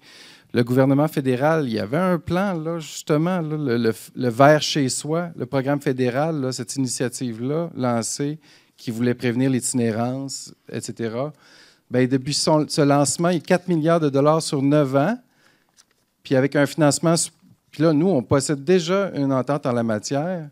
À partir de ce moment-là, il y a beaucoup de dédoublement là, à ce niveau-là, qui fait en sorte que ça ne marche pas. Pourquoi est-ce qu'on ne simplifie pas les choses? Puis on ne fait pas juste, justement, augmenter le potentiel des plans québécois. Ça me fait penser aussi, pourquoi, puis là, vous me permettrez, je ne savais pas que vous étiez bénévole chez Revenu Québec. Pourquoi pas aussi arrêter de dédoubler ça puis aller avec le rapport d'impôt unique, justement. Ça fait toute partie de ces éléments-là où le fédéral croit qu'il est mieux placé que le Québec pour déterminer c'est où doit aller l'argent. Alors, il va mettre ses conditions. Non, laissez-nous l'argent. On est capable sur le terrain de savoir c'est où que ça cloche. Puis justement, sont à pied levé, là, justement, à Québec pour déterminer c'est où. Puis les municipalités, ils vont suivre le pas. Envoyez-nous l'argent, puis arrêtez de nous imposer des conditions. Merci, M. Gignac. M. Vallée. Oui, pour le logement social, j'aimerais aussi partager votre préoccupation, madame. J'ai parlé à plusieurs personnes, justement, au coin 6e Avenue et Masson, qui étaient à l'église et qui vont là pour manger, puis pour se reposer un peu, pour parler. Puis le même constat que vous avez partagé m'est venu, c'est-à-dire qu'on n'a pas de logement, on n'a pas d'endroit où coucher, les gens ont besoin de petits studios, d'endroits pour se refaire une vie parfois, ils ont besoin de soutien. C'est ce qui nous préoccupe le plus. Ce qui me préoccupe beaucoup, c'est quand je vois ces gens qui sont dans des situations très, très précaires, certaines personnes n'habitent pas dans la rue où ils ont des chambres ici et là, ils ont de la difficulté à arriver pour se trouver un logement ou trouver des endroits abordables. Donc, c'est une préoccupation que je vais amener avec moi, que je vais être là pour vous, pour justement amener ce type de projet au gouvernement fédéral et puis collaborer avec les autres instances, c'est-à-dire municipales et provinciales, pour faire avancer ce genre de projet de logement et studios abordables pour les gens dans des situations difficiles et de marginalisation. Merci. Merci. Je vais me poser une question express, peut-être moins tough, moins dure. La question que je pose, c'est quoi l'endroit que vous préférez dans le quartier Rosemont? On va faire en légèreté un peu, là. C'est difficile. Monsieur Boulris, commencez. Vous connaissez le quartier, supposément, là? Ouais, allez-y. Le parc Pélican, parce que c'est grand, parce que c'est vert, parce qu'il y a des jeux pour enfants, parce qu'il y a une piscine, parce que c'est un endroit qui est le fun pour faire des pique-niques ou se promener, tout simplement. Parfait. Et il y a un parc à petits chiens aussi. Immense. Monsieur Gignac? Ben, ça, c'était dans mes tops. Le parc Pélican aussi. Je dirais le café, là, où il y a des estrades, où on peut s'asseoir, là. Pistache? Pista. Voilà, le café Pista. Il y a quelque chose, justement, avec le soleil, là, qui se heurte sur notre visage, justement, avec le beau printemps qui arrive, là, je vous dirais que c'est le coin qui m'est préféré. Parfait. Monsieur Vallée? Moi, j'aime beaucoup toute la rue Masson. J'ai habité au coin 1er Avenue et Masson, puis j'aimais beaucoup aller au coin, là, me chercher une petite crème glacée un été, quand il fait chaud l'été. Donc, j'aime beaucoup ce coin-là de la rue Masson. Puis, au Givré, marcher, c'est ça. Non, je ne sais pas si c'est Givré. Je me souviens pas du nom, juste au coin. OK. C'est plus comme 3e, là. En tout cas, c'est un petit peu plus à l'est, là, mais dans ce coin-là, là, la crèmerie qui est dans ce coin-là. Parfait. Merci. On va passer à un sujet très sérieux. Monsieur Yves, qui a une question sur l'énergie.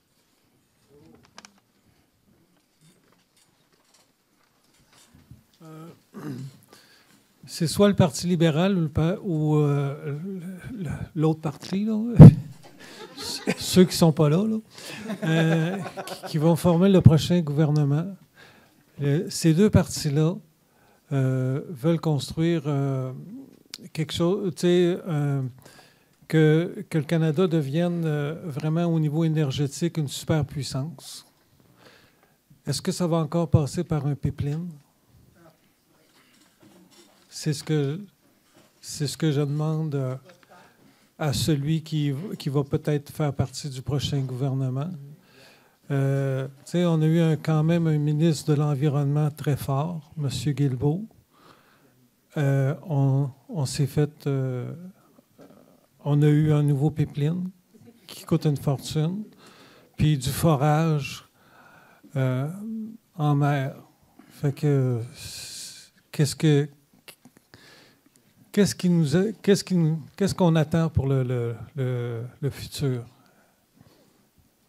Merci beaucoup. Ouais. Merci beaucoup pour votre question. l'environnement demeure au centre de nos priorités puis de mes priorités. Présentement, on a fait, oui, beaucoup pour l'environnement. M. Guilbeault, si on regarde présentement le taux, là, notre niveau de gaz à effet de serre a diminué, est au plus bas depuis 27 ans. Donc, on a fait beaucoup de projets, beaucoup d'initiatives qui ont permis de diminuer les gaz à effet de serre. Aussi, comme vous dites, on veut s'assurer qu'on soit indépendant au niveau énergétique au Canada. M. Carney l'a mentionné hier, à Tout le monde en parle, je ne sais pas si vous avez écouté, il disait que 70% de notre pétrole actuellement vient des États-Unis. On doit trouver des manières de développer des énergies propres à travers l'hydroélectrique, bien sûr, l'hydrogène vert, des projets propres, d'énergie propre. Et il a mentionné et répété, il n'y aura pas de pipeline s'il n'y a pas d'acceptabilité sociale. On doit trouver des moyens d'être indépendant énergétiquement et on va trouver des moyens verts et propres pour être indépendant.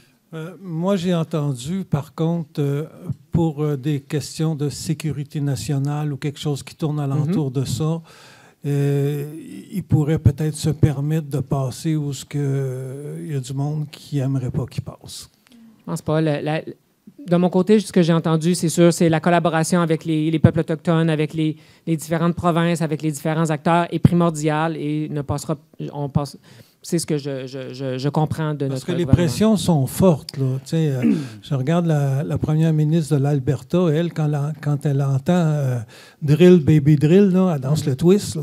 C'est ça. Je comprends. Merci pour vos préoccupations, mais de mon côté, je crois vraiment qu'on va développer des énergies propres pour aller dans une transition écologique, bien sûr, énergétique, pour être indépendant avec notre énergie, mais aussi de s'assurer de développer des énergies propres. Merci. Peut-être rapidement, les deux autres candidats sur votre position par rapport au pipeline. Bien, pour nous, c'est clair, ça ne nous correspond pas en tout au Québec. Là. Il y a un consensus environnemental qui fait en sorte que notre position, c'est la souveraineté environnementale du Québec. Ce que ça signifie, c'est que notre intention, c'est de faire en sorte qu'il n'y ait aucun...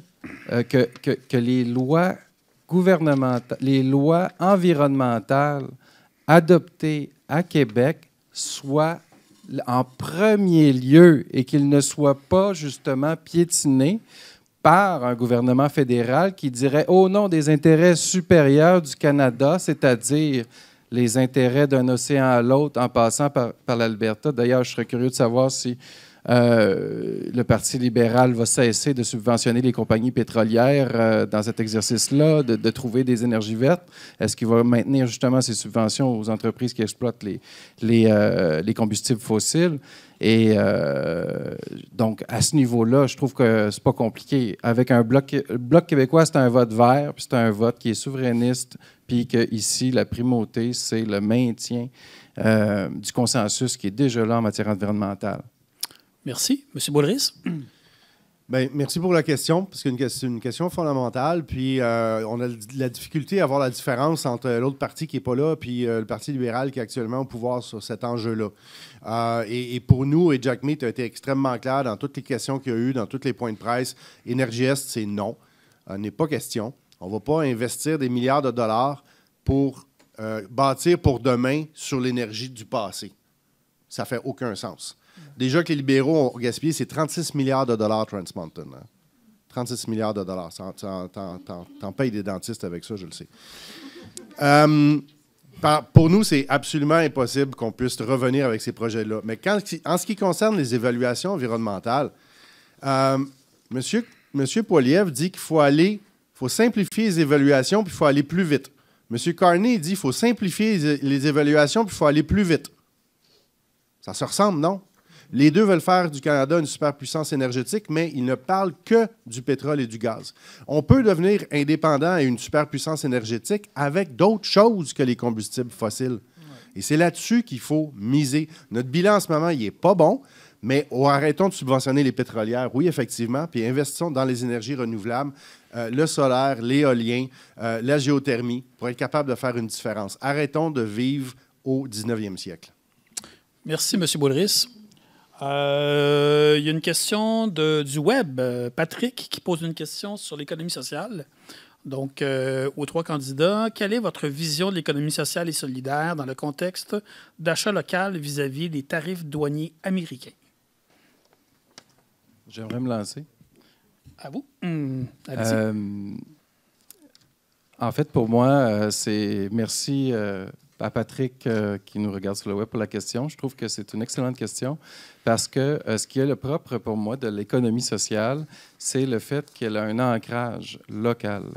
Donc, dans le contexte où, aux États-Unis, on fait des menaces sur toutes les chaînes logistiques d'approvisionnement et de circulation des marchandises, l'économie sociale a cette facette-là qu'elle est administrée par des gens, soit avec une mission sociale ou, si elle est sous forme de coopérative, avec une forme de démocratie intérieure où les membres sont partie prenante de l'entreprise.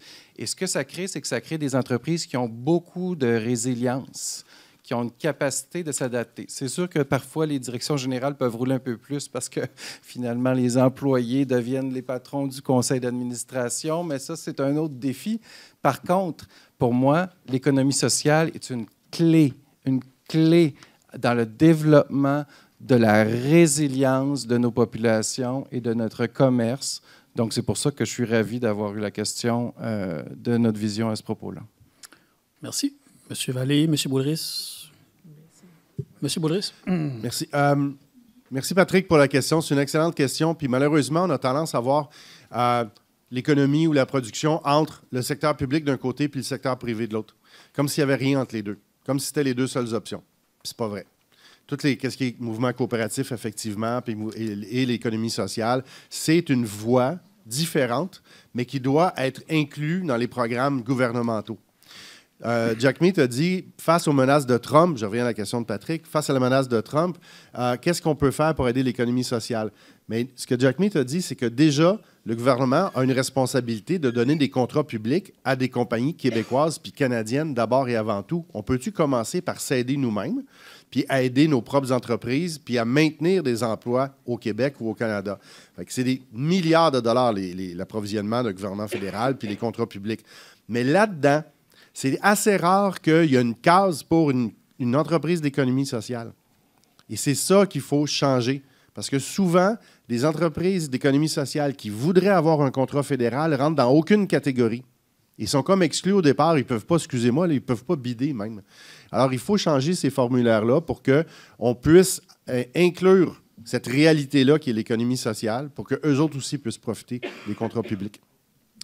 Merci. Monsieur Vallée? Oui, j'aimerais ajouter que je crois bien sûr à l'économie sociale solidaire. La solidarité est une des valeurs importantes dans notre économie, pour notre société. Puis, bien sûr, on encourage une diversification de notre économie, les entrepreneurs locaux, les entrepreneurs d'entreprises d'économie sociale sont très importants pour notre communauté puis notre économie. Merci. Merci.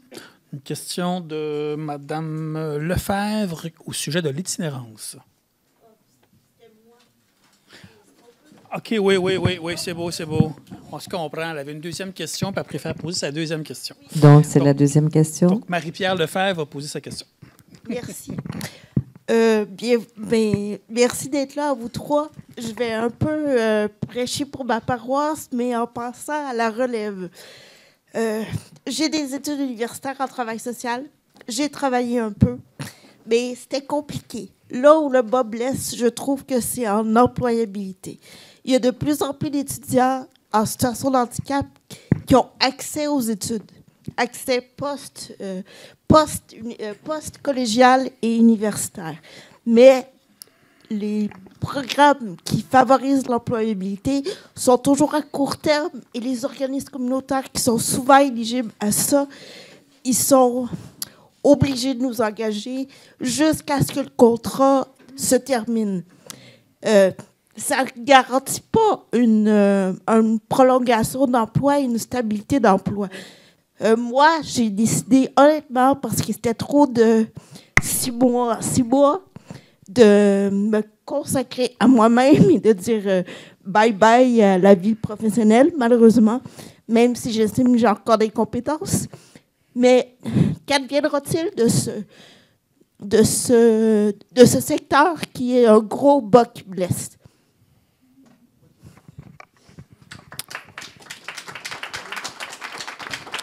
Merci, Mme Lefebvre. À vous la parole. Monsieur Gignac. Merci, Mme Lefebvre.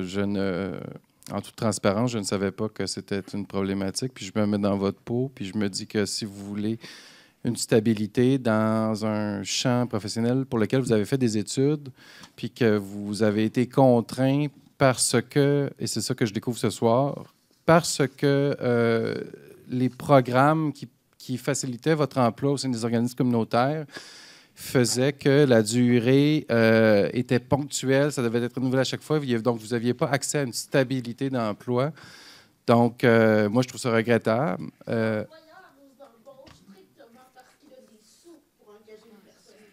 Ah, c'est...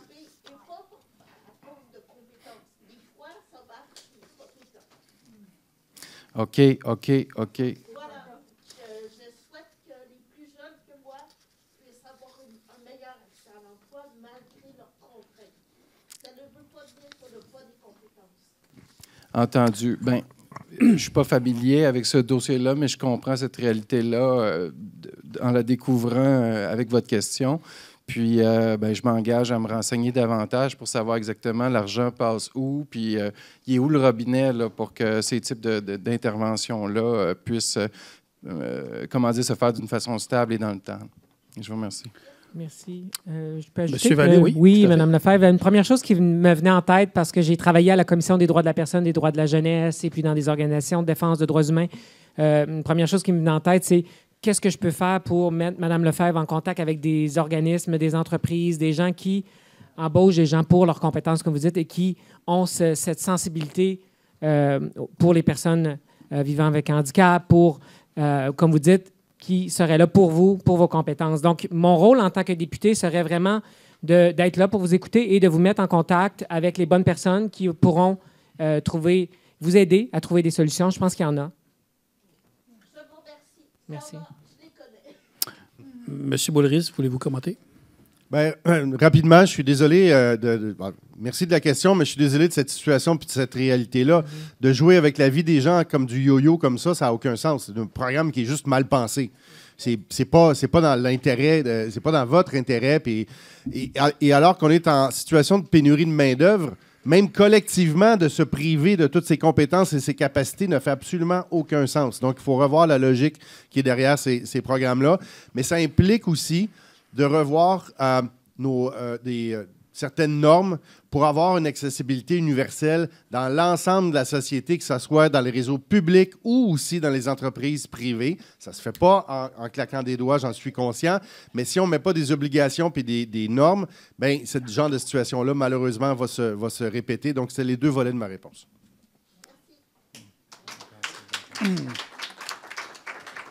On enchaînerait avec Ariane et Manon sur une question sur le logement à nouveau, étant une priorité de tout le monde.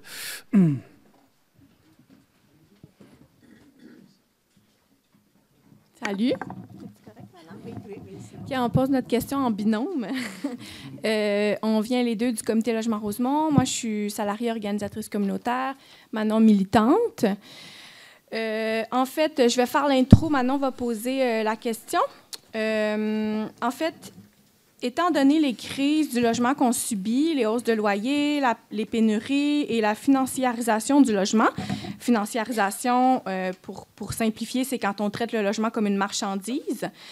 Étant donné que le logement est un droit fondamental et qu'il y a un manque criant de logements sociaux, le Comité Logement Rosemont a deux questions pour les candidats. Je laisse ma collègue.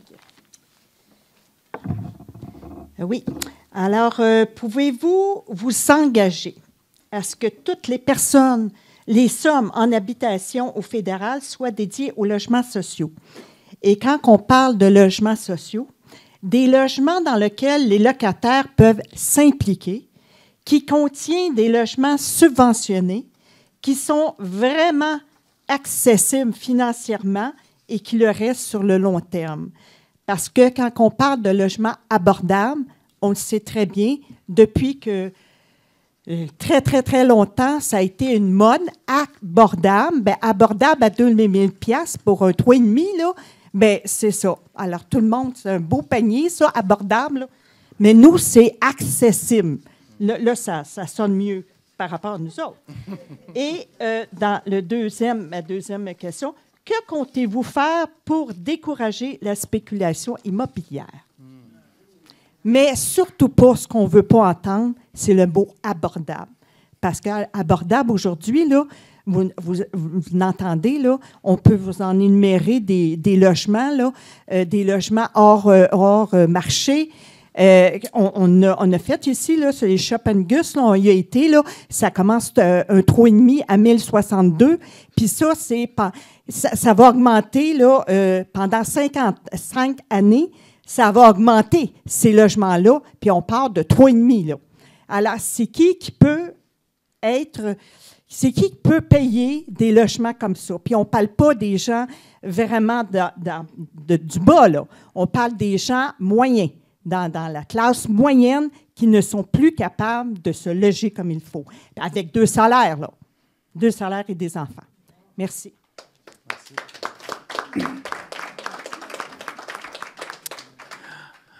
Monsieur Boulris. Merci beaucoup pour la question. Excellente question. J'ajouterais aussi là-dessus que je m'engage à travailler pour qu'il y ait des registres publics des baux, que ce soit géré par Québec ou Ottawa, ça ne me dérange pas, là, mais au moins que cette information-là soit accessible. Ce n'était pas dans vos questions, mais je l'aime bien celle-là aussi. Au NPD, on a dans notre plateforme la cible d'atteindre 20 du parc immobilier en logement hors marché, c'est-à-dire en logement qui ne répond pas aux logiques du profit puis de la spéculation, c'est-à-dire des logements sans but lucratif. L'idée, c'est d'obtenir 1,2 million de logements comme ça d'ici 2030. Ça va vite. Il va falloir former des travailleurs pour le faire. Et Jack Meat, on s'est engagé, moi et lui, à ce que les terrains publics sur lesquels on va bâtir du logement social, je n'ai pas dit abordable, du logement social va être 100 des loyers subventionnés, 100 des loyers gérés par des organismes communautaires qui vont être là dans l'intérêt des locataires qui vont être là. Donc, sur les terrains publics, c'est 100 Monsieur Gignac, Monsieur Vallée, Monsieur Gignac. Oui, merci pour votre question.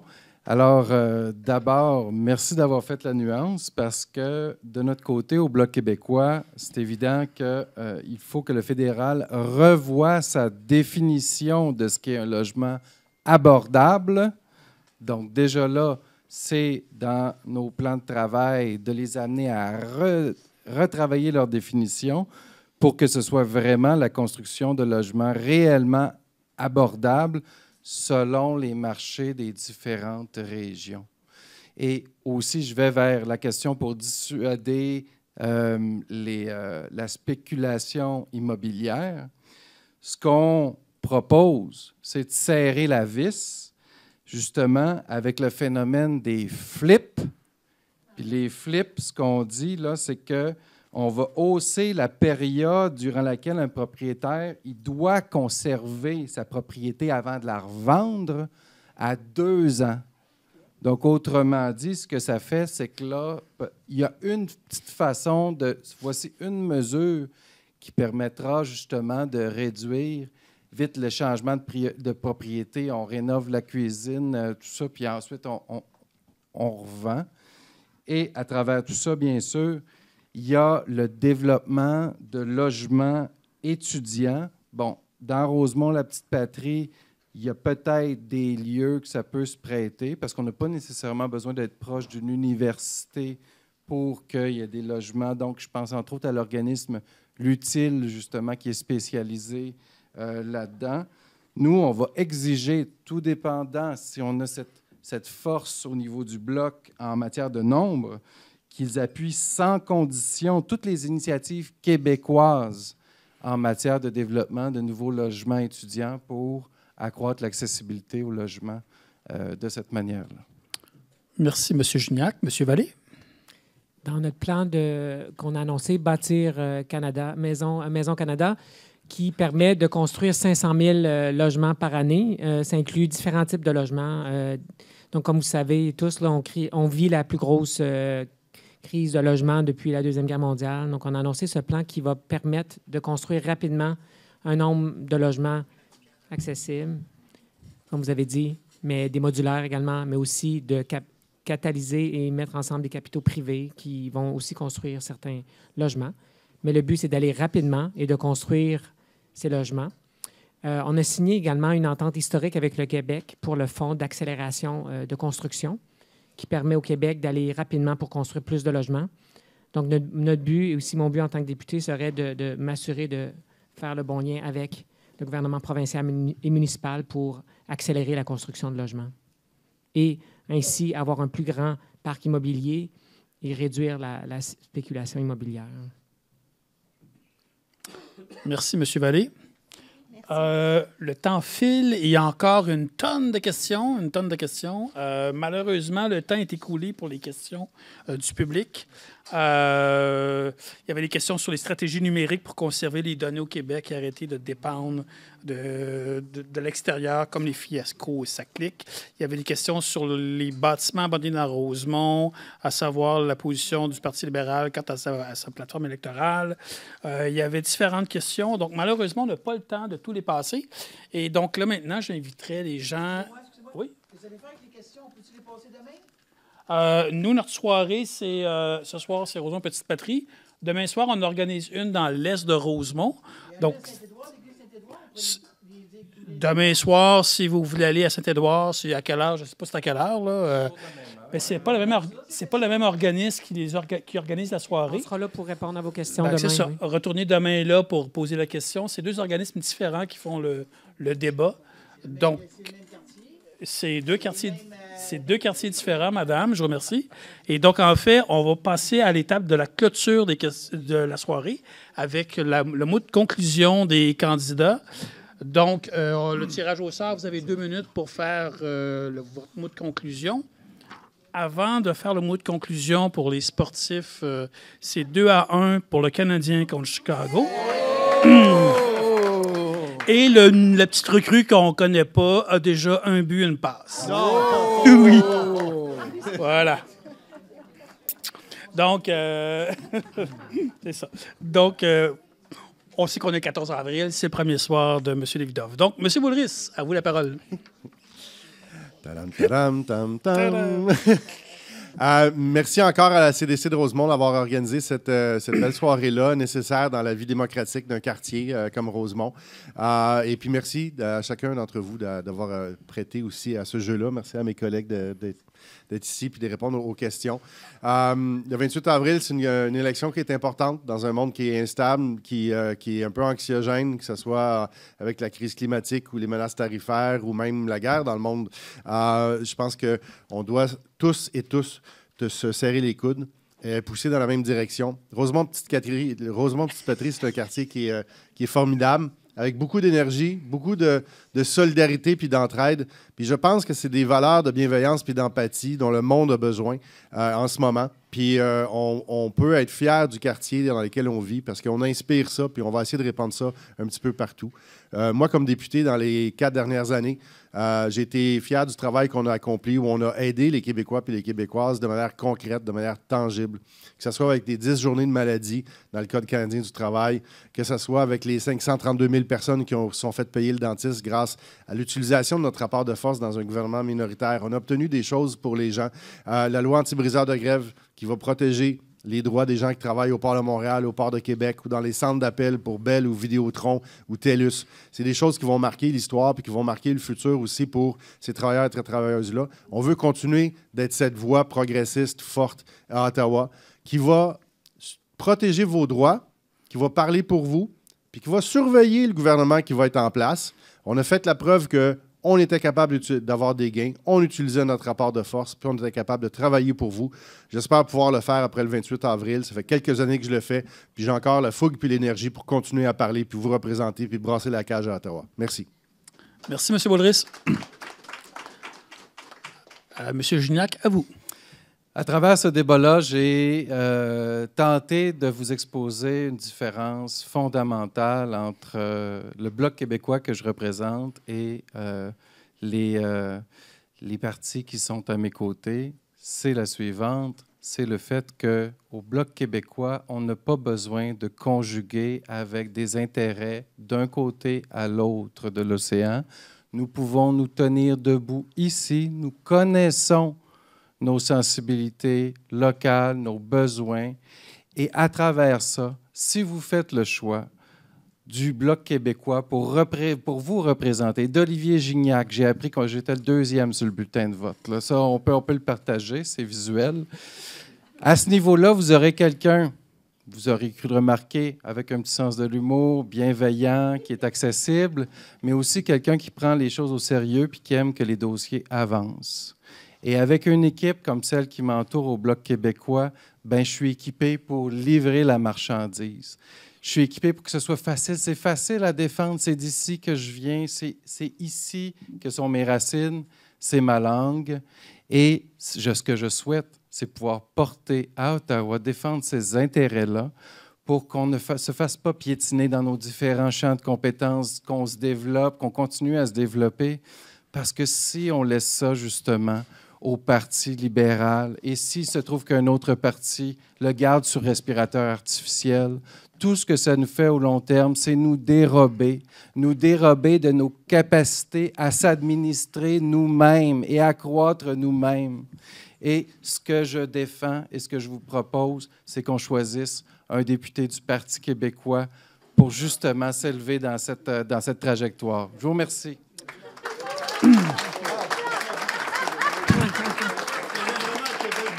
Merci, M. Gignac. Merci, M. Gignac, candidat à Québec. M. Vallée. Bonsoir tout le monde. Mais merci encore tout le monde pour votre attention, vos questions très pertinentes. Monsieur Leclerc, merci aussi. Merci aux candidats. Ce fut vraiment une belle soirée pour moi. Vous m'avez donné la chance de me présenter, de vous dire que j'aimerais beaucoup vous représenter à Ottawa en tant que représentant de Rosemont, la petite patrie, en tant que défenseur des droits humains, éducateur. Je serai là pour vous. Au sein d'une équipe très forte avec M. Carney et toute une équipe libérale forte pour contrer la menace américaine, bien sûr, mais aussi la menace démocratique que l'on vit, mais aussi améliorer nos conditions de vie, assurer de construire du logement et aussi améliorer le coût, s'assurer que le coût de la vie demeure très bas et qu'on puisse avoir des mesures concrètes pour vous ici dans Rosemont, la petite patrie. J'aimerais vous dire que je suis prêt. J'ai les compétences et j'aimerais vous représenter. Alors, merci beaucoup pour votre soutien et votre écoute ce soir. Bonne soirée. Merci d'être venus nombreux. Merci d'être venus. Il marche? Merci d'être venus nombreuses. Plus de 60 personnes en présentiel, en ligne, c'est quelques dizaines, je crois. C'est possible de voir la soirée d'échange sur le web, à webtv.coop. My God. Et surtout, je remercie les 3 candidats qui sont présentés ce soir. L'exercice est important en démocratie. Cet échange-là est important. Merci à vous et à la prochaine.